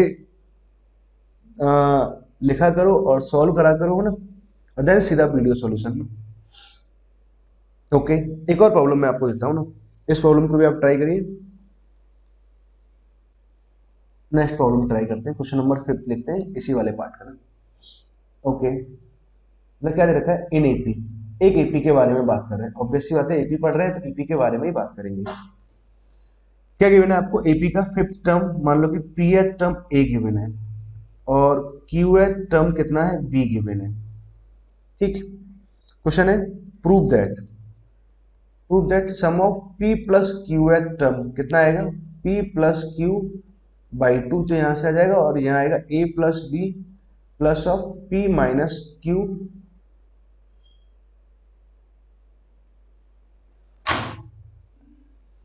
तो यहाँ पर आएगा a माइनस बी अपॉन में कितना आएगा, p माइनस क्यू आएगा ना, इस तरीके से आएगा टर्म, समझ गए। तो अब बच्चों आपको ये प्रूफ करना है ना, एक एपी में आपको पीएथ टर्म दे रखा है, क्यूएथ टर्म आपको दे रखा है, आपको प्रूफ करना है sum of p plus qth term ये आएगा। देखो आपको मैंने आंसर्स क्यों दिया है यहाँ पर है ना, इसको देने का पर्पज है क्योंकि आपको इस फॉर्मेट में प्रूफ करना है। ठीक है, अब देखो इस प्रॉब्लम को ऑब्जेक्टिव बनाना हो तो बहुत आसान है, ऑप्शन ए में ये डाल देंगे, ऑप्शन बी में डाल देंगे, ऐसे करके option A B C D डालते हुए प्रॉब्लम को ऑब्जेक्टिव इजीली बनाया जा सकता है ना। अच्छा, एक बात तो मैंने आपको बता चुका हूँ कि प्रॉब्लम को हम किसी भी लेवल पे ऑब्जेक्टिव, किसी भी लेवल पे जाके उसको इंटीजर टाइप बना सकते हैं ना, वो बहुत आसान बात होती है। अब आप बात समझिए प्रॉब्लम को सॉल्व कैसे करेंगे ना। प्रॉब्लम में देखो पहली बात तो गिवन क्या है ना, इस बात पे ज्यादा फोकस करना चाहिए, गिवन। अच्छा, गिवन है हमारे पास पीएथ टर्म का वैल्यू ए और क्यूएथ टर्म का वैल्यू कितना गिवन है, बी। अच्छा, पीएथ टर्म अगर लिखें तो मान लेते हैं कि जो एपी थी ना, इसका फर्स्ट टर्म ए मान लेते हैं, कॉमन डिफरेंस कैपिटल डी ले लेते हैं। ठीक है, ए और बी तो इसने स्मॉल ए तो इसने यूज कर लिया, तो कितना आ जाएगा, a plus p minus one into d that equal to कितना है स्मॉल ए, और क्यूएट टर्म की बात करें तो a plus q minus one into d is equal to कितना है बी आया। तो ये तो हमारे पास गिवन है। फाइंड क्या करना है हमें, sum of p plus q eight term, इसको फाइंड करना है या प्रूफ करना है। p plus q by two, ठीक है, तो ये इसका आंसर आ जाएगा 2a plus p plus q minus one into d, ऐसा लिख सकते हैं, ठीक है। ओके, अब बात सब समझिए ना। अब देखो बहुत ही आसान प्रॉब्लम है ना। प्रॉब्लम क्या है, जब फर्स्ट टर्म a है और कॉमन डिफरेंस d है।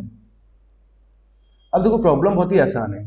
प्रॉब्लम क्या है कि यहाँ से आप दोनों को सिंप्लीफाई कराएंगे, a और d का वैल्यू कैलकुलेट करेंगे और a और d की वैल्यूज को आप यहाँ पुट कर दो। यहाँ पुट कराएंगे तो हमारे पास में क्या होगा कि इसका आंसर आ जाएगा ना। बट हमें करना है क्या, इस फॉर्मेट में प्रूफ करना है। तो कैसे भी प्रूफ कर सकते हो, फिर वहां पर जाकर थोड़ी बहुत कैलकुलेशंस करनी पड़ेगी। अच्छा आप समझो, प्रॉब्लम बहुत आसान है। तो एक काम ये करते हैं कि यहाँ से हम दोनों को a और d का वैल्यू से कैलकुलेट करना है, ठीक है। तो a और d की वैल्यूज आपने यहाँ से कैलकुलेट करी, a और d की वैल्यूज को आप कैलकुलेट करेंगे तो यहाँ पुट कर देंगे तो हमारे पास आंसर आ जाएगा। हमें इस फॉर्मेट में प्रूफ करना है तो कोशिश करके इस फॉर्मेट में प्रूफ कर लेंगे, ठीक है। बट आप एक और तरीका समझिए, अगर आपको sum of p plus q term आपको फाइंड आउट करना है, I can write p plus q upon two, तो यहाँ ठीक है। अच्छा एक पॉइंट समझो, a plus p minus one into d, इसका वैल्यू हमें a गिवन है, इसका वैल्यू हमें कितना गिवन है, b गिवन है। आंसर में देखें तो यहाँ a प्लस बी आ रहा है, आ रहा है ना। अच्छा अगर पॉइंट समझे, यहाँ पी क्यू माइनस वन है तो एक काम करें, यहाँ माइनस वन कर दूं या प्लस वन कर देते हैं अंदर, है ना। अब हमने क्या किया, इस a को मैं 2a को लिख देता हूँ, a प्लस ए लिख देते हैं। अच्छा p minus one into D मैं ऐसे लिख दूं, ठीक बात है। एक q माइनस वन इंटू में हमने d लिखा, कहीं कोई समस्या नहीं है, ठीक है। तो p माइनस वन कंबाइंड कर लिया, q माइनस वन कंबाइंड कर लिया, प्लस d हमारे पास एडिशनल आ गया, प्लस डी हमारे पास एडिशनल आया ना। अब आप ध्यान से बात को समझें, तो a plus p minus one, ये तो हमारे पास में क्या लिखा हो, पी एथ टर्म, ठीक है। तो मैं यहाँ लिखता हूँ सम ऑफ p प्लस क्यू की बात करें तो p plus q by to, तो हमने यहाँ लिखा, ये क्या लिखा हुआ है, पी एथ टर्म, ये क्या लिखा हुआ है, क्यू एथ टर्म, दूसरा वाला टर्म ना, ये क्यू एथ टर्म है, इसको कंबाइन करते हो और साथ में कितना आ गया, प्लस का d आ गया, ये आंसर आया ना। अब चाहे तो देखो ये बहुत आसानी से मैं लिख सकता हूँ p plus q by two, pth term a दे रखा है, क्यू एट टर्म b दे रखा है। अच्छा अब d का वैल्यू कैलकुलेट करना है, तो ठीक है d तो मैं बहुत आसानी से निकाल सकता हूँ इस फॉर्मेट में। तो क्या करते हैं, दोनों इक्वेशंस को सब्ट्रैक्ट करते हैं। अगर आपने सब्ट्रैक्ट करोगे तो a कैंसिल हो जाएगा, माइनस डी से माइनस डी कैंसिल हो जाएगा, और यहाँ कितना हो जाएगा, P D minus Q D आएगा। तो d तो हमने कॉमन ले लिया, तो अंदर कितना आया, p माइनस क्यू, और दैट इक्वल टू कितना है, a माइनस बी, ठीक है। मान लो फर्स्ट में से सेकंड को सब्ट्रैक्ट किया ना, फर्स्ट माइनस सेकंड, ठीक। अब d का वैल्यू यहाँ से कितना आ जाएगा, a माइनस बी अपॉन में कितना आ गया, p माइनस क्यू आया। तो ठीक है, यहाँ वैल्यू पुट कर देते हैं, d का value a minus b upon में कितना आ जाएगा, p माइनस ऑफ क्यू आ जाएगा।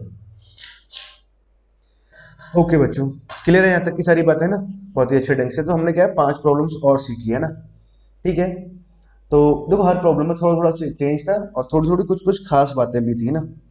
नाउ अब हम थोड़ा अलग वैरायटी की प्रॉब्लम्स लेते हैं, डिफरेंट टाइप ऑफ प्रॉब्लम्स लेते हैं ना। तो खूब सारी प्रॉब्लम्स करने वाले हैं हम ना, तो कुछ प्रॉब्लम्स और ले रहे हैं। अच्छा बच्चे अपना प्रॉब्लम्स को देखो ध्यान से समझना ना, अपने यहीं लिखेंगे ना सारी प्रॉब्लम्स। पहला प्रॉब्लम हम कराने वाले इन एपी। अगर एपी की बात करें तो आपको क्या गिवन है, sum of first 3 n terms upon sum of first n terms equals to 5 given है, ठीक है। और आपको फाइंड क्या करना है, sum of 5 n terms upon sum of S n terms आपको फाइंड आउट करना है, ठीक है। ये आपको फाइंड आउट करना है। तो कैसे सॉल्व करेंगे इस बात को आप समझिए, ठीक है। तो गिवन क्या है हमारे पास, ये कंडीशन गिवन है, ठीक है। तो जो गिवन है उसको हम पहले सिंप्लीफाई करते हैं। कितना दे रखा है हमारे पास, 3n/2, तो यहाँ दे दिया, ठीक है। तो यहाँ से हमने देखा फर्स्ट टर्म a मान लेते हैं, कॉमन डिफरेंस d मान लिया ना, एपी की बात कर रहे हैं तो। और यहाँ से तो कितना आएगा, 3n माइनस वन, इंटू में d हमने यहाँ लिखा। अपॉन में अगर बात करें तो यहाँ कितना आ जाएगा, n/2, तो यहाँ से आ गया plus sign of 2a plus, ये कितना आ जाएगा, n minus one into d, ऐसे कुछ आया, दैट इक्वल टू कितना गिवन है, 5 गिवन है, ठीक है। यहाँ तक की कोई समस्या नहीं, ठीक है। जो इतना गिवन था वो तो थोड़ा बहुत जो सिंप्लीफाई करना था, फॉर्मूला लगा के हमने एटलीस्ट इतना लिखा। अच्छा फाइंड आउट क्या करना है, इस बात को आप समझिए। फाइंड आउट करना है एस ऑफ 5n अपॉन में एस एन, ये फाइंड आउट करना है। मतलब अगर हम यहाँ फॉर्मूला लगाएं तो सम ऑफ 5n का वैल्यू ऐसे लिखेंगे तो कितना जाएगा 2a plus 5n minus 1 into में डी, ये आगे अपॉन में यहाँ से अगर बात करें तो कितना आ जाएगा n/2, तो हमने यहाँ से लिखा सम ऑफ n टर्म्स, तो कितना आएगा 2a प्लस, इसको मैं लिख सकता हूँ n-1 इंटू डी, ऐसे लिख सकते हैं। सही बात है ना। अच्छा n/2 से n/2 कैंसिल भी है ना।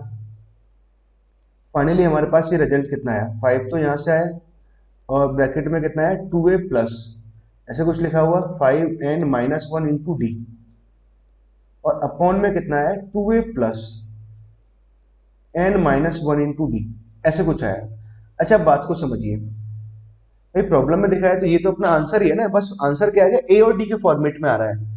अब दो ए और डी को अगर कैलकुलेट करने की बात करें तो ए और डी को हम फाइंड आउट करने, दो अननोन है, दो अननोन को निकालने के लिए दो कंडीशंस होनी चाहिए थी, बट हमारे पास क्या एक ही कंडीशन दे रखी है सवाल में।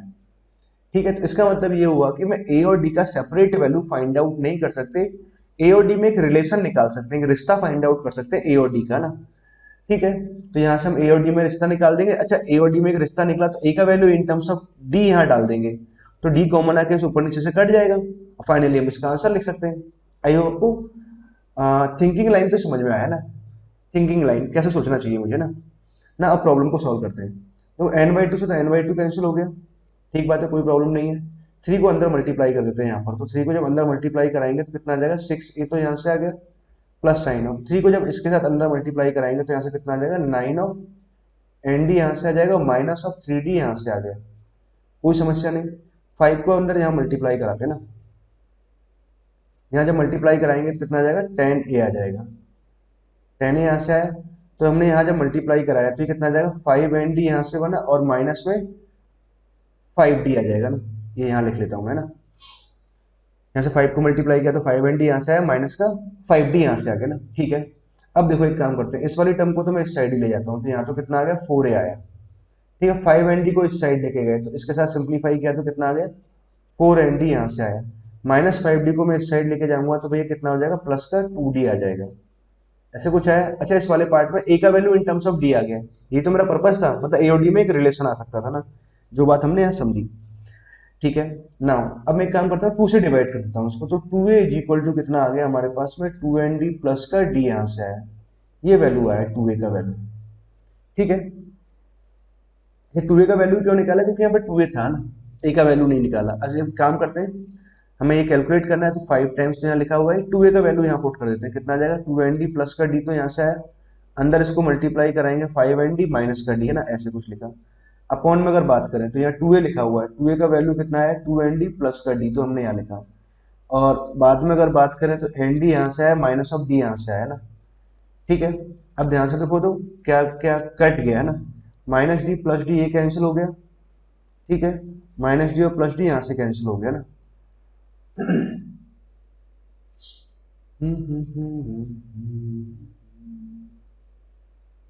सही है ना सब कुछ ना, कैलकुलेशन अगर सब कुछ ठीक है तो कोई इशू नहीं है ना। 5 यहाँ पर है तो 5nd कितना आ जाएगा 7nd, तो यहाँ से आ गया। अपॉन में अगर बात करें तो 2nd और nd यहाँ से कितना आ जाएगा 3nd यहाँ से आया ना, तो nd से nd कैंसिल हो जाएगा, और क्या आंसर आ रहा है 35.3 आया है ना, ये आंसर आ जाएगा ना। अच्छा कैलकुलेशन ठीक है तो सारा आंसर ठीक है ना, कहीं कोई इशू नहीं है ना। ठीक बच्चों ना, समझ जाओगे आप लोग, कोई दिक्कत नहीं है, मतलब आपको तरीका क्लियर हो गया ना, कंप्लीटली सही भी है ना, कहीं कोई इशू नहीं है, ओके है ना। ठीक बच्चों, तो फर्स्ट प्रॉब्लम आपको क्लियर हो गया नाउ। अच्छा देखो आपको एक और प्रॉब्लम देता हूँ, सेकंड प्रॉब्लम ना, और सेकंड प्रॉब्लम आपको जो दी जा रही है एक्चुअली जेई मेन में आ चुका है ना, अभी आया है ना, मतलब 2021 की बात कर रहे हैं हम, जेई मेन 2021 में आया था और जुलाई वाली शिफ्ट में आया है ना। ठीक है, तो प्रॉब्लम क्या दे रखा है, in AP if S3n equal to कितना गिवन है S ऑफ 2n ना, अपॉन में ना, दैट इक्वल टू कितना गिवन है 3 गिवन था। क्वेश्चन पूछा था आपसे find sum of 4n terms upon sum of 2n terms निकालना है ना, और जो 3n वगैरह सब देखते हैं sum of first 3n terms के बारे में बात कर रहे हैं, मतलब सम ऑफ फर्स्ट टर्म्स के बारे में बात कर रहे हैं, 3n हो या 2n हो या 4n ऐसे कुछ है ना, आपको इसका वैल्यू फाइंड आउट करना है। अच्छा स्टूडेंट ये प्रॉब्लम मैंने आपके लिए छोड़ा हुआ है, इस प्रॉब्लम को आप सॉल्व करना है, इसका मैं आपको आंसर बता देता हूँ ताकि आप कंफ्यूज ना करें ना कि क्या आंसर आ रहा है क्या आंसर नहीं आ रहा है। इसका आंसर आएगा 6। ठीक है, सेकंड प्रॉब्लम में आपको क्लियर है नाउ, एक और प्रॉब्लम हम डिस्कस करते हैं, थर्ड प्रॉब्लम इन एपी। ठीक है, देखो अभी तक की जो प्रॉब्लम्स है इस समय में रेशो गिवन था, तो रेशो से क्या हमारे पास एओडी में एक रिलेशन आ गया, तो फाइनली फिर हमने इसको सॉल्व कर लिया था ना इन दोनों प्रॉब्लम्स में।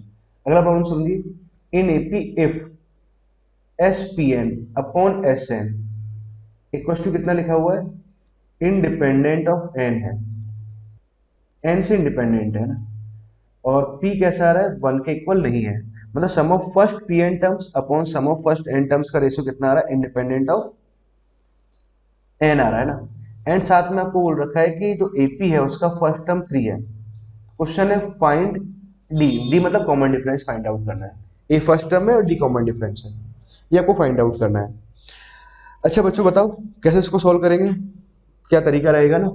एक बार प्रॉब्लम को देखो, हर प्रॉब्लम को आप अपने एंड पे ट्राई करते रहो ना, और देन सीधा सॉल्यूशन।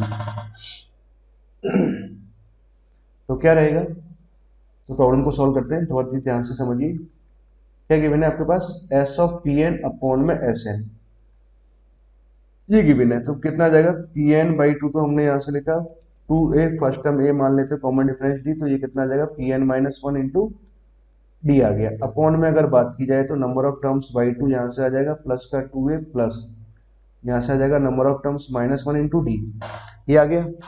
ठीक है, एन बाई टू से एन बाई टू कैंसिल हो जाएगा। ठीक है, तो फाइनली हमारे पास कुछ ऐसे आ गया पी इंटू, अच्छा इस टर्म को मैंने क्या किया, थोड़ा सिंप्लीफाई करके लिखा, टू ए माइनस डी यहाँ से लिखा, और प्लस में क्या लिखा हुआ, पी एन डी लिखा हुआ है। अपॉन में डिनोमिनेटर में हमने यहाँ से लिखा टू ए माइनस डी, तो ये लिखा, और प्लस में कितना आ गया, एन डी आया, इतना आ गया। ठीक बात है ना। अब देखो, आप ध्यान से बात समझो, क्वेश्चन ने क्या बोला है। अच्छा ये वाला जो प्रॉब्लम है ना अपनी डिस्कस कर रहे हैं, जेई एडवांस में आया हुआ ना, जेई एडवांस में आ चुका है। ओके, बहुत ही आसान प्रॉब्लम था ये।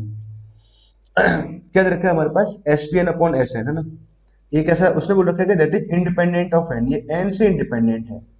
अगर ये एन से अगर इंडिपेंडेंट है तो ये एन से इंडिपेंडेंट कैसे हो सकता है, अगर देखो पी का वैल्यू वन हो नहीं सकता है ना, अगर पी का वैल्यू वन नहीं है, अब देखो ये वाला टर्म ऐसे कटना है ना, तो अब ये वाला वैल्यू से कैंसिल कभी हो ही नहीं सकता ना, क्योंकि यही सेम क्वांटिटी यहाँ लिखा है, यही सेम क्वांटिटी यहाँ है, एन डी यहाँ पर है, एन डी यहाँ पर, पी आ गया एक टर्म। अब पी की वजह से क्या होगा कि ये वाला टर्म कभी कैंसिल ही नहीं हो सकता। अगर ये वाला टर्म अगर कभी कैंसिल ही नहीं हो सकता, तो इसका मतलब तो भैया क्या है कि अगर ये एन से अगर, सॉरी, अगर ये एन से अगर इंडिपेंडेंट है, एक सेकेंड बच्चों है ना, हाँ अब ठीक है ना, अगर ये एन से अगर इंडिपेंडेंट है तो ये एन से इंडिपेंडेंट कब हो सकता है, तो एन से इंडिपेंडेंट तभी हो सकता है इफ अगर टू ए माइनस डी का अगर वैल्यू जीरो हो जाए। ठीक है, तो टू ए माइनस डी का वैल्यू अगर जीरो हुआ तो ऊपर वाला पार्ट क्या बनेगा, इस वाले पार्ट की अगर बात करें तो भैया ऊपर तो आ जाएगा पी एन डी, और नीचे कितना आ जाएगा, एन डी आ जाएगा, एन डी से एन डी कैंसिल हो जाएगा, और फाइनली कितना आ जाएगा, पी स्क्वायर के इक्वल आ जाएगा। ठीक है, तो एन से इंडिपेंडेंट बन जाएगा। अब थोड़ी देर के लिए आप उल्टा सोचते हैं, रिवर्स सोचो, मान लो अपने टू ए माइनस डी का वैल्यू जीरो नहीं है, वन ले लो या टू ले लो या थ्री ले लो, तो जब भी ऐसे यहाँ पे लेंगे तो यहाँ वन वन का टर्म आ जाएगा कुछ भी ना, और यहाँ एन डी फिर से एक सेम क्वांटिटी, कभी एक कट ही नहीं हो सकता ना भैया, एन से अगर इंडिपेंडेंट होना है तो भैया हमारे पास में टू ए माइनस डी का वैल्यू कैसा होना चाहिए, जीरो। ठीक है, तो यहाँ से हमने क्या निकाला, डी का वैल्यू कितना आ जाएगा, टू ए आ जाएगा, जो कॉमन डिफरेंस है वो क्या आएगा, फर्स्ट टर्म का डबल आ जाएगा, और फर्स्ट टर्म कितना दे रखा है आपको, थ्री दे रखा है, तो कॉमन डिफरेंस डी का वैल्यू कितना आ जाएगा, आंसर की करें तो क्या आंसर आ जाएगा, कॉमन डिफरेंस डी का वैल्यू टू ए आ गया, ए का वैल्यू थ्री है, तो सिक्स आ जाएगा, ये अपना आंसर हुआ। क्लियर है बच्चों, आई होप आपको ये वाली प्रॉब्लम भी अच्छे ढंग से क्लियर हो गई ना, इसमें कहीं भी कोई इशू नहीं है। ओके, और प्रॉब्लम्स करते हैं ना, खूब सारी भर भर के प्रॉब्लम्स करते हैं, और लास्ट में कुछ एक दो चैलेंजिंग टाइप की प्रॉब्लम करते हैं, नॉट चैलेंजिंग मतलब अच्छी प्रॉब्लम्स है ना, तो चैलेंजिंग ही है, अगर आपसे नहीं बनता है तो प्रॉब्लम चैलेंजिंग वैलेंजिंग कुछ नहीं होता ना, जो बन गया वो चैलेंजिंग नहीं होता, जो नहीं बना वो सब चैलेंजिंग है। नेक्स्ट प्रॉब्लम, अच्छा कुछ प्रॉब्लम से डिस्कस करते हैं। फर्स्ट प्रॉब्लम यहाँ पे लेता हूँ मैं, मान लो इन एपी, एक एपी के बारे में बात कर रहे हैं, आपको गिवन क्या, if sum of m terms upon में क्या दे रखा है, sum of N terms is equal to दे रखा है m power four upon n power four given है। ठीक बात है, क्वेश्चन है प्रूव दैट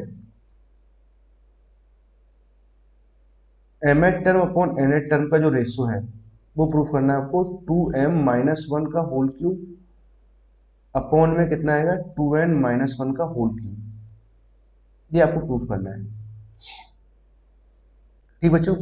अच्छा एक और प्रॉब्लम लेंगे, सिमिलर टाइप का प्रॉब्लम है, तो ये बोर्ड वाला प्रॉब्लम रहता है ना जनरली, है ना, बोर्ड में आपको मिल जाएगा, पर बढ़िया प्रॉब्लम है ना, एक बार करना होता है, एक प्रॉब्लम तो एटलीस्ट हमें करना होता है, तो इसलिए हमने इसको लेंगे ना, सेकंड प्रॉब्लम को डिस्कस करेंगे।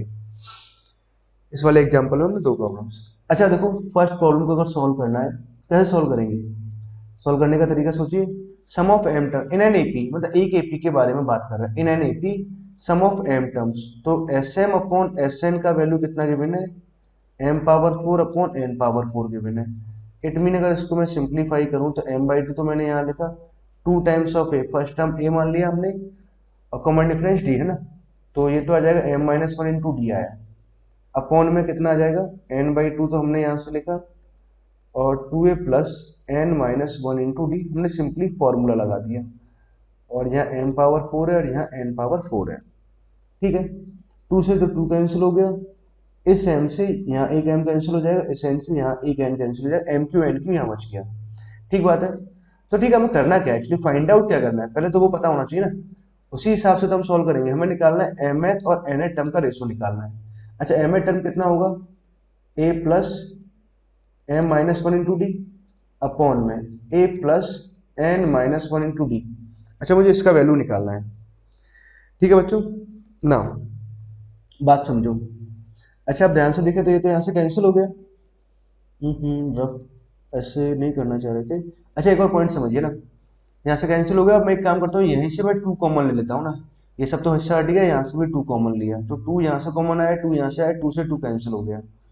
ठीक है, अब देखो पॉइंट को, यहाँ तो क्या आ गया a प्लस, और यहाँ आ गया एम माइनस वन, अपॉन में 2 आ जाएगा, और इंटू में कितना आ गया d आया, अपॉन में अगर बात करें तो यहाँ कितना आ रहा है a plus n minus one upon two, यहाँ से इंटू में कितना आ गया d आ गया, दैट इक्वल्स टू कितना आ जाएगा m q upon n q आया, इतना आ गया। ठीक बात है ना, यहाँ तक की बात तो मुझे समझ में आई। अब देखो सवाल में अगर देखा जाए तो मुझे फाइंड आउट करना है एम एथ और एन एथ टर्म का रेशो, तो हमने क्या किया, तकरीबन उस जैसे यहाँ पर ले आए, ए प्लस करके ले आए, ए प्लस करके यहाँ पर आ गया, बट अगर यहाँ देखें तो m minus one into d आ रहा है, यहाँ टर्म कितना आ रहा है m minus one upon two आ रहा है।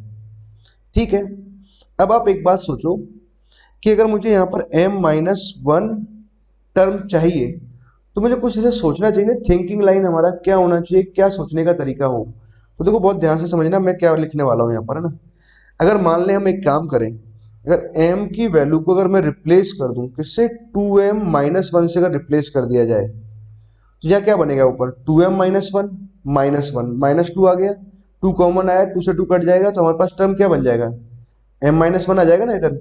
सिमिलरली मैंने क्या किया, n को भी रिप्लेस कराया, 2n माइनस वन से रिप्लेस कराया, जब रिप्लेस कराएंगे दोनों साइड रिप्लेस कराएंगे, तो अब मैं इसको यहाँ लिख रहा हूँ, तो यहाँ हमने जब लिखा तो क्या बचा हमारे पास a प्लस, और यहाँ कितना आ जाएगा m minus one into d आया, अपॉन में यहाँ कितना आ जाएगा a plus n minus one into d. ठीक है, ये हम बहुत आसानी से सोच सकते हैं ना, बहुत ही आसानी से। आप शुरू में नहीं सोच पा रहे हैं तो कोई बात नहीं, एक दो बार प्रॉब्लम करेंगे तो आपको सोचना आने लगेगा, आप सेकंड प्रॉब्लम में आसानी से कर पाओगे ना। ठीक है, तो हमारे पास ये टर्म बना, और इसका जो वैल्यू आएगा m को हमने किससे रिप्लेस किया है, 2m माइनस वन से, तो यहाँ भी हम रिप्लेस कराएंगे, दोनों साइड रिप्लेस करेंगे, 2m माइनस वन का होल क्यू यहाँ आ जाएगा, और नीचे कितना आ जाएगा 2n माइनस वन का होल क्यू आ गया। ठीक है, तो इस वाले पार्ट को अगर देखें तो ये तो क्या लिखा हुआ है, mth टर्म लिखा हुआ है, ये ध्यान से देखें तो क्या लिखा हुआ है, nth टर्म लिखा हुआ, और इसका वैल्यू कितना आ गया 2m माइनस वन का होल क्यू, अपॉन में कितना आ गया 2n माइनस वन का होल क्यू आ गया। ओके बच्चों, समझ गए आप लोग ना यहाँ तक की बात। ओके, नाउ एक और प्रॉब्लम करते हैं। ठीक है, ये आंसर आ गया आपको ना, नेक्स्ट प्रॉब्लम करते हैं। इन एपी, एक एपी लिखा, सॉरी नहीं, इन एपी की बात नहीं कर रहे हो, नेक्स्ट प्रॉब्लम लेते हैं, तो बात करते हैं इफ, ऐसे बोलते हैं ना कि next problem if sum of N terms of two AP, तो बात को ध्यान देना है, यहाँ पर दो एपी के बारे में बात कर रहे हैं, sum of N terms of two AP are in ratio, किस रेशो में है, इसे कुछ भी लिख लेते हैं, 3n+5 और रेशो से लिख लिया हमने 2n-1, इस रेशो में है। क्वेश्चन है find the ratio of their 12th term. आपको करना क्या है, 12th टर्म का रेशो फाइंड आउट करना है। ठीक है, ये क्वेश्चन है। कैसे सॉल्व करेंगे सोचिए, मतलब क्या दे रखा है, प्रॉब्लम को समझो ध्यान से। तो कैसे सॉल्व करना है, पहले अपने एंड पे आप ट्राई कर लीजिए, जो आपको बार बार कहता रहता हूँ और बार बार कहते भी रहेंगे। जो बच्चे बात मान रहे होते हैं वो अच्छी बात है, नहीं तो बाकी बच्चे तो क्या बस सुन ही रहे होते हैं, वीडियो को स्किप कर देते हैं ना। ठीक है, पहले तो दो एपी के बारे में बात चल रही है। एक एपी तो हमारे पास ये आ गया, ऐसे कुछ डॉट डॉट डॉट ये लिख दिया। दूसरा एपी भी हमारे पास ये आ रहा है ना, ठीक है, ये इसके एंड टर्म्स हैं यहाँ तक, है ना। अब देखो पहले वाली एपी के बारे में बात करें तो मान लेते हैं फर्स्ट टर्म ए ले लेते हैं और कॉमन डिफरेंस हम डी ले लेते हैं। ठीक है, कोई इशू नहीं। दूसरे एपी का फर्स्ट टर्म कैपिटल ए ले लेते हैं और कॉमन डिफरेंस हमने कैपिटल डी ले लिया। ठीक है, एन टर्म्स हमने यहाँ ले लिया, एन टर्म्स यहाँ ले लिया।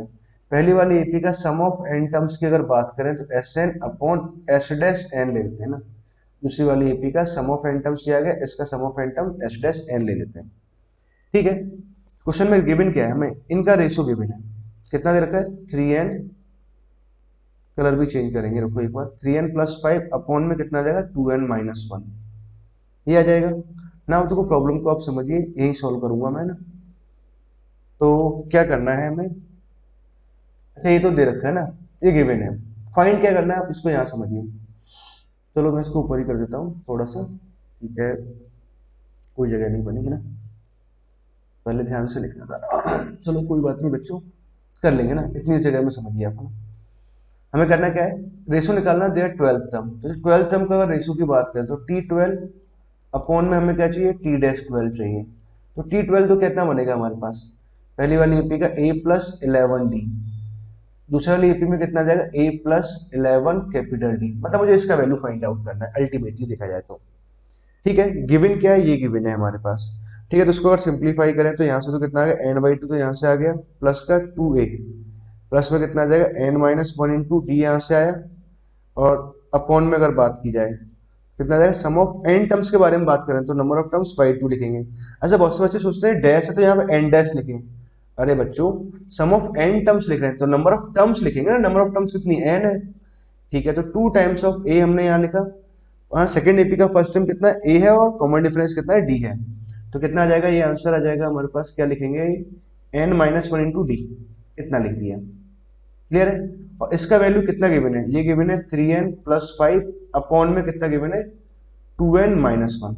अच्छा बात को समझो, n/2 से ये कैंसिल हो गया।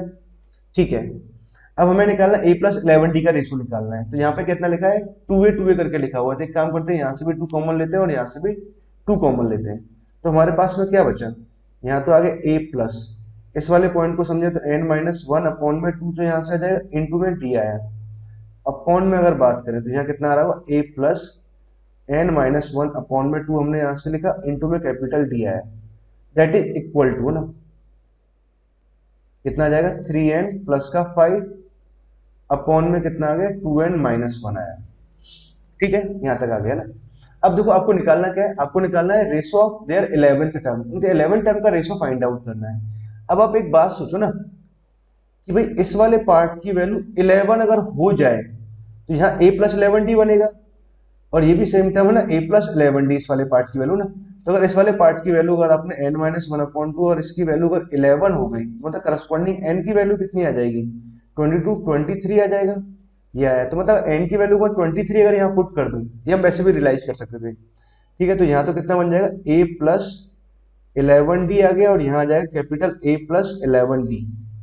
ठीक है, और n का वैल्यू हमने कितना 23 है, तो 3 इंटू 23, तो यहाँ लिखा प्लस का 5 अपॉन में कितना आ जाएगा 3 इंटू 20, सॉरी 2 इंटू 23 और माइनस का 1।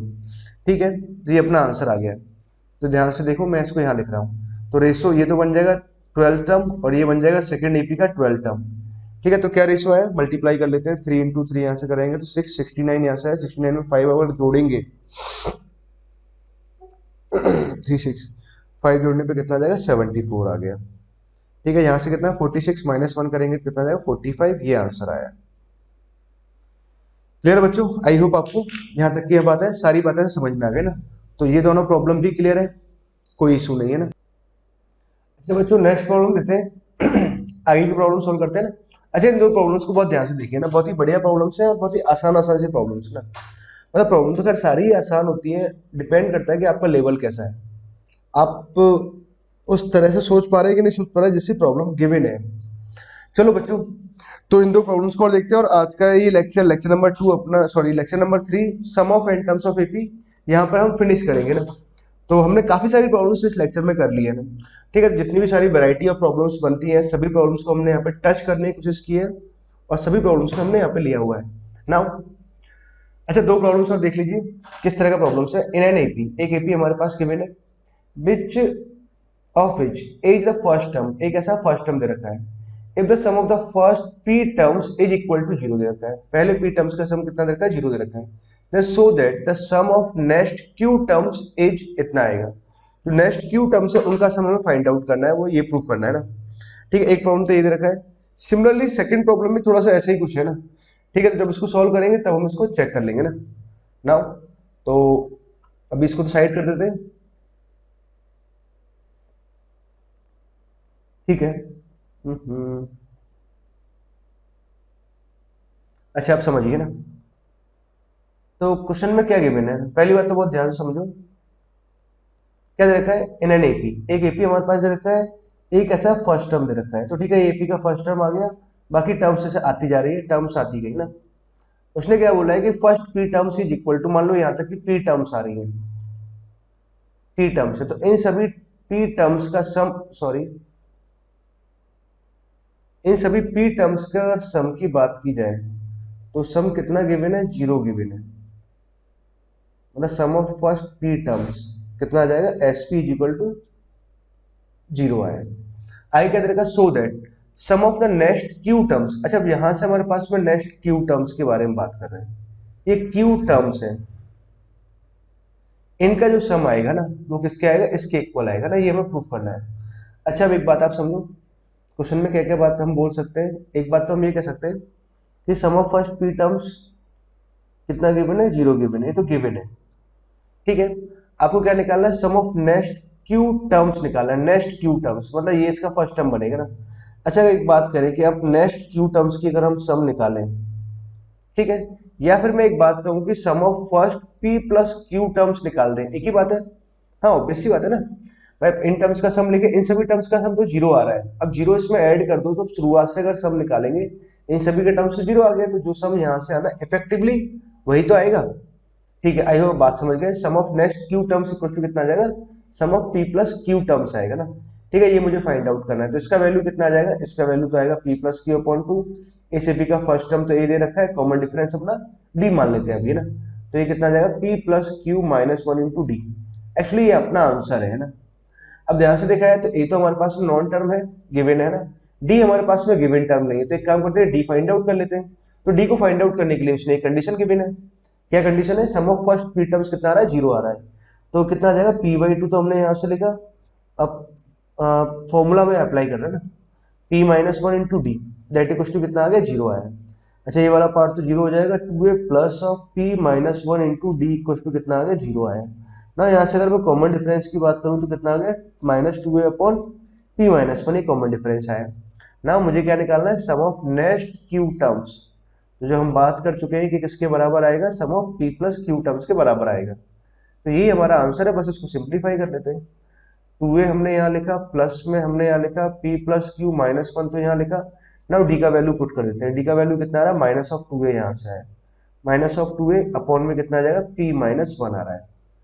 ठीक है, अच्छा अब ध्यान से देखो, P plus q upon two तो हमने यहाँ लिखा, टू ए ओवरऑल से कॉमन आ रहा है, ले लेना चाहिए कॉमन, जैसे अगर कॉमन आ रहा है तो लेना चाहिए ना। ना उसके बाद आप बात समझिए, तो यहाँ तो एलसीएम लेंगे तो p माइनस वन आ जाएगा, यहाँ माइनस साइन है ना, टू ए अपन ऑलरेडी कॉमन ले चुके हैं, तो यहाँ क्या बचेगा, माइनस का p आएगा, माइनस का q आएगा और प्लस का वन आएगा। ठीक है, ये आ गया ना। अब आप पॉइंट समझिए कि p और माइनस p तो अपने आप में कैंसिल हो गए, प्लस और माइनस ये अपने आप में कैंसिल हो गए, यहाँ से कितना आ गया, माइनस का q आ गया, माइनस का q आया। एक और पॉइंट, अपॉन में यहाँ कितना आ जाएगा, p माइनस वन आएगा ना, एलसीएम टू से टू भी कैंसिल हो गया। अब अगर बात की जाए तो माइनस टाइम्स तो यहाँ से आता है, ठीक है, p प्लस क्यू यहां से आ गया, इनटू में क्या आ रहा है, a टर्म आ रहा है, इनटू में कितना आ गया, q आ गया, अपॉन में कितना आ गया, p माइनस 1 आया। यही अपना आंसर आया ना, यही हमें प्रूफ करना था। ठीक है, आई होप आपको ये बात अच्छे से समझ में आ गई ना। बहुत ही बढ़िया प्रॉब्लम था, आसान प्रॉब्लम है। जैसे कि मैंने पहले बताया था कि प्रॉब्लम सारी आसानी होती है, बस पर्सन अलग अलग हो रहा होता है। हर पर्सन का अपने, हर स्टूडेंट का अपना अलग अलग सोचने का अंदाज होता है ना।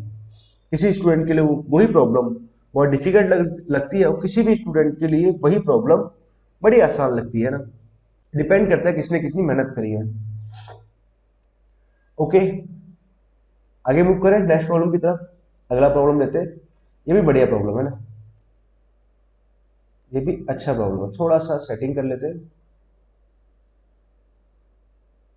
ठीक है ना। नाउ अब इस प्रॉब्लम को सॉल्व करते हैं ना, समझो ध्यान से। सॉल्यूशन करते हैं, पहले प्रॉब्लम को देखते हैं क्या दे रखा है। If the sum of first m terms of an AP, ठीक है, मतलब एक एपी हमारे पास गिवन है, मान लेते हैं कि इस तरह से एपी, सॉरी मान लेते हैं कि एपी है, इसमें क्या दे रखा है, sum of first m terms, यहां तक की जो टर्म्स है, sum of first m terms is equal to, आगे बोल रहा है is equal to sum of the either the next n terms और नेक्स्ट p टर्म्स। इन सभी टर्म्स का जो सम आ रहा है, तो जो नेक्स्ट हमारे पास टर्म्स आई, ठीक है, यहां से लेके यहां तक की जो टर्म्स आ रही हैं, वो क्या कह रहा है कि ये जो सम आ रहा है, ये आइदर इक्वल कितना आ रहा है, sum of the next n terms, या तो n टर्म्स है, तो या फिर p टर्म्स के बराबर आ रहा है ना। ठीक है, क्वेश्चन कह रहा है प्रूव दैट, हमें प्रूव करना है ना अंडर दिस कंडीशंस। तो देखो बहुत ही ध्यान से समझिए, बहुत ही बढ़िया प्रॉब्लम है ना, आसान प्रॉब्लम। कैसे सॉल्व करेंगे ना, मान लेते हैं कि ये फर्स्ट टर्म है, ये सेकंड टर्म है, ये थर्ड टर्म है, और डॉट डॉट हमें चलते गए, ये हमारा क्या है, एम एड टर्म है। अगली अगर हम टर्म की बात करें, तो नेक्स्ट एम टर्म्स की बात करें, तो एम प्लस 1 यहाँ से आएगा, एम प्लस 2 टर्म यहाँ से आएगा, डॉट डॉट करके एन टर्म्स यहाँ तक आ गया ना। क्वेश्चन में गिवन क्या है, गिवन है हमारे पास, देखो हमेशा मैं एक बात ये बोल रहा होता हूँ इस चैप्टर में खास तौर से, गिवन क्या है और पूछा क्या गया है, ये मैटर करता है ना। तो हमने क्या किया, sum of first m terms के बारे में अगर बात की जाए, तो plus sign of sum of m terms, तो ये आ गया। नेक्स्ट हमारे पास कितना आ जाएगा, m plus 1, m plus 2, m plus 3, ठीक है, और ये कितना आएगा, T of m plus n आ जाएगा ना।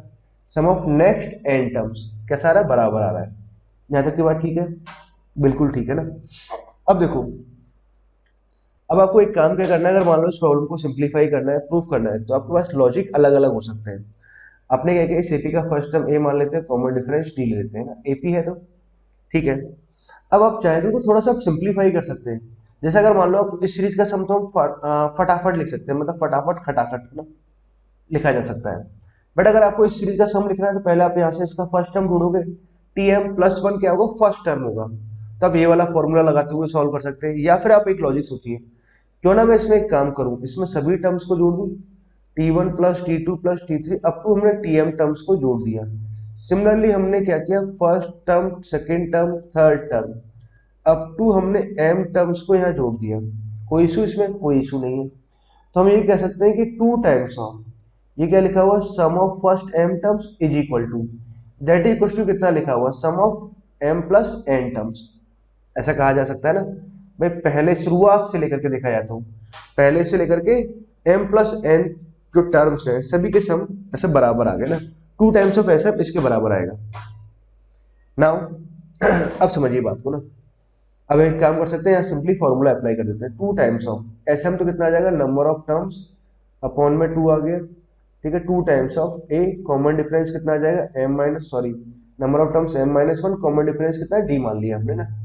ठीक है ना, यहाँ फॉर्मूला लगाएंगे, तो नंबर ऑफ टर्म्स अपॉन में 2 लिखा ना, into two times of first term plus number of terms minus 1 into common difference D ना।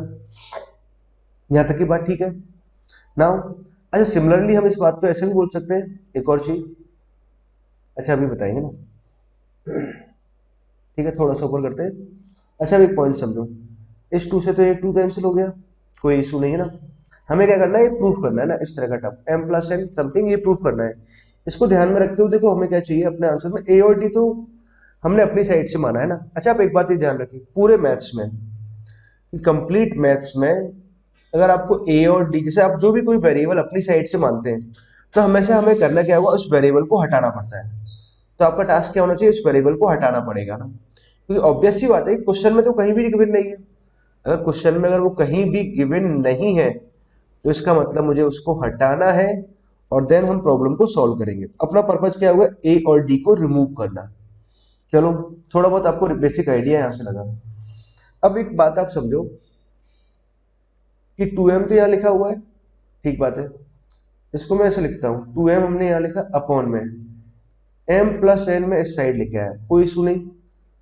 2a प्लस, इस वाले पार्ट को अगर देखें तो m plus n minus 1 into में कितना लिखा हुआ है, d, ऐसे कुछ लिखा हुआ। अपॉन में अगर टर्म की बात करें तो अपॉन में टर्म कितना आ जाएगा, 2a प्लस कितना आएगा, m माइनस 1 इंटू डी, ये आ गया ना। ठीक है, इसको हम सिंप्लीफाई करते हैं ना। इसको अगर सिंप्लीफाई करेंगे तो ये कितना आ जाएगा, 2m अपॉन में m प्लस n, तो यहाँ ठीक है। अच्छा, एक पॉइंट समझिए, m माइनस 1 इंटू डी, इसको मैंने एक साथ लिखा, 2a प्लस हमने लिखा m माइनस 1 इंटू डी, और प्लस में हमने साथ में लिखा n टाइम्स ऑफ डी, और डिनोमिनेटर को अलग अलग कर दिया, किया जा सकता है, कोई इशू नहीं है इस बात में। ठीक है, ओके, बहुत ही अच्छी बात बच्चे, आप लोग बात को समझ गए। ये यहाँ से कैंसिल हुआ, कितना आ गया, 1 आ गया, 1 को मैं इस साइड लेके आया तो माइनस 1 हो जाएगा। एलसीएम ले लिया हमने, एलसीएम लिया तो 2m minus m minus n आ रहा है, तो ऊपर तो कितना आ जाएगा, m माइनस n, अपॉन में कितना है, m प्लस n आया। ठीक है, ये आ जाएगा, और यहाँ से टर्म कितना आ गया, n टाइम्स ऑफ d आया, अपॉन में कितना है, 2a plus of m minus 1 into d, ये टर्म आ गया ना। ठीक है, तो अल्टीमेटली हमारे पास में ये टर्म आया। अब देखो बात क्या है, कहानी अब यहां से स्टार्ट होती है ना। अब इस बात को यहां से समझिए कि क्वेश्चन में क्या गिवन था, शुरुआत से फिर से समझते हैं कि sum of first m terms, ठीक है, is equal to sum of the either the next n terms और नेक्स्ट p टर्म्स। अगर मान लो p टर्म्स अगर जा रहे होते तो यहाँ p लिख रहे होते, ठीक है, sum of next p terms, तो p plus 1, p plus 2, p plus 3 up to p plus n तक, है ना, ऐसे कुछ लिख लेते ना। अब उसके बाद आप समझो, अगर मान लो सेम प्रोसीजर हम यहाँ पे फिर से करेंगे, तो sum of 2 times of S M is equal to कितना आ जाएगा, P M plus N, N की जगह हम क्या लिख देंगे, पी लिख देंगे ना। ओके, मतलब एन की जगह हम क्या लिख देंगे, हर जगह पी लिख देंगे। अब आप एक बात समझिए, फिर से आप सेम फॉर्मूला आप यहाँ पे लगाओगे, है ना, फिर से आप यहाँ लिखोगे 2 times of S M is equal to s of m plus p. तो सेम कैलकुलेशन हम फिर से करेंगे, अगर सेम कैलकुलेशन फिर से करेंगे तो इट मीन क्या हुआ, एन की जगह हम पी लिख देते हैं ना, एन की जगह हमने पी लिख दिया, तो क्या रिजल्ट आएगा, एम माइनस पी अपॉन में कितना आ जाएगा, m plus p, that equals to कितना है, एम की जगह हमने, एन की जगह हमने पी पुट किया, p into d. Okay, 2a plus m minus 1 into d, ये आ गया ना। अच्छा, अब एक काम ही करते हैं, अपना टास्क क्या था, ए और डी को रिमूव करना, तो वो तो आसानी से हम रिमूव कर सकते हैं। मान लो this is equation 1 and this is equation 2, और आप इसको यहाँ समझिए ना। ठीक है, मैं एक काम करता हूँ, फर्स्ट को सेकंड से डिवाइड कर देते हैं, कोई इशू इसमें, कोई भी इशू नहीं है। तो हमने क्या किया, m माइनस एन तो यहाँ लिखा हुआ है, अपॉन में कितना आ रहा है, m प्लस एन। ठीक है, इसको मैंने डिवाइड किया, तो डिवाइड करेंगे तो इधर तो कितना आएगा, m माइनस पी, इधर कितना आ जाएगा, m प्लस पी आ जाएगा। ठीक है, बहुत ही बढ़िया ना। ओके, यहाँ जब डिवाइड कराएंगे तो n टाइम्स ऑफ d आएगा, ये वाला टर्म तो कैंसिल हो गया, d भी कैंसिल हो जाएगा, और n अपॉन p आ गया। यहाँ तक अपना आंसर आ गया ना। अब देखो, मुझे करना क्या है, प्रूफ करना है। तो प्रूफ करना है तो मुझे इस बात का ध्यान देना है किस तरह का टर्म मुझे चाहिए। देखो, यहाँ चाहिए m प्लस एन, यहाँ चाहिए मुझे m प्लस पी। तो पहली बात तो देखो, मुझे m प्लस एन और m प्लस पी का टर्म मुझे चाहिए, तो मैंने क्या किया, m माइनस एन तो यहाँ रहने दिया, इस वाले टर्म में m प्लस पी। ठीक है, इस वाले n को मैंने इधर डिवाइड कर दिया, कोई इशू नहीं है। इस वाले पार्ट को मैंने इधर लेके गया, तो m प्लस एन तो न्यूमरेटर में यहाँ आ गया, इनटू कितना आ जाएगा, m माइनस ऑफ p आ गया, अपॉन में कितना आ जाएगा, p आया।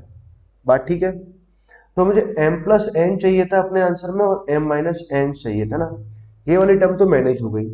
अब देखो आगे उसने किया क्या है, m प्लस एन आ गया और m प्लस पी आया, मतलब m प्लस एन और एम प्लस पी है ना, ये दोनों टर्म्स के बारे में बात कर रहे हैं, सॉरी। एक तो ये टर्म एम प्लस एन और एम प्लस पी, ये तो मुझे चाहिए, ठीक है। आगे आगे हमारे पास क्या दे रखा है, यहाँ पर अगर इसको एलसीएम ले तो टी माइनस एम बन रहा है और यहाँ पे एन माइनस एम बन रहा है ना, ठीक है। इस तरह का टर्म आ रहा है, थोड़ा सा बस साइन का डिफरेंस है। अच्छा एक काम करते हैं, एम और एन है ना, तो एक काम ये करें, क्यों ना मैं इसको एम से डिवाइड कर दूं दोनों साइड। तो ठीक है, एम से अगर डिवाइड किया, अब इसको सेपरेट सेपरेट करते हैं, तो यहाँ तो कितना आ जाएगा, वन अपॉन एन माइनस का वन अपॉन एम आ जाएगा।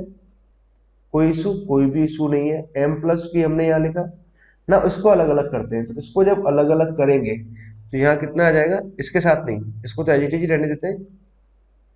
एम प्लस एन तो यहाँ लिखा है, एम और पी के कॉम्बिनेशन से यहाँ बन रहे हैं, तो यहाँ आ जाएगा वन अपॉन पी माइनस का वन अपॉन एम आ गया ना। उसको सिंप्लीफाई फॉर्मेट पे लिखते हैं, माइनस साइन हमने यहाँ से कॉमन लिया, तो one upon m minus one upon m, तो यहाँ आ जाएगा m plus p is equal to कितना आएगा, एम प्लस एन, और यहाँ से आ जाएगा one upon m minus of one upon p. ये अपना आंसर आएगा ना, मतलब यही हमारे पास प्रूफ करना था, that is hence proof. Okay बच्चों, तो आपने ये वाली प्रॉब्लम्स भी सीख ली ना। नाउ तो आज का लेक्चर हम यही खत्म करते हैं, लेक्चर नंबर 3 है ना। तो इसमें हमने क्या सीखा था, sum of N terms of AP हमने सीखा था। एपी के एन टर्म्स का सम क्या होता है ये हमने सीखा था ना।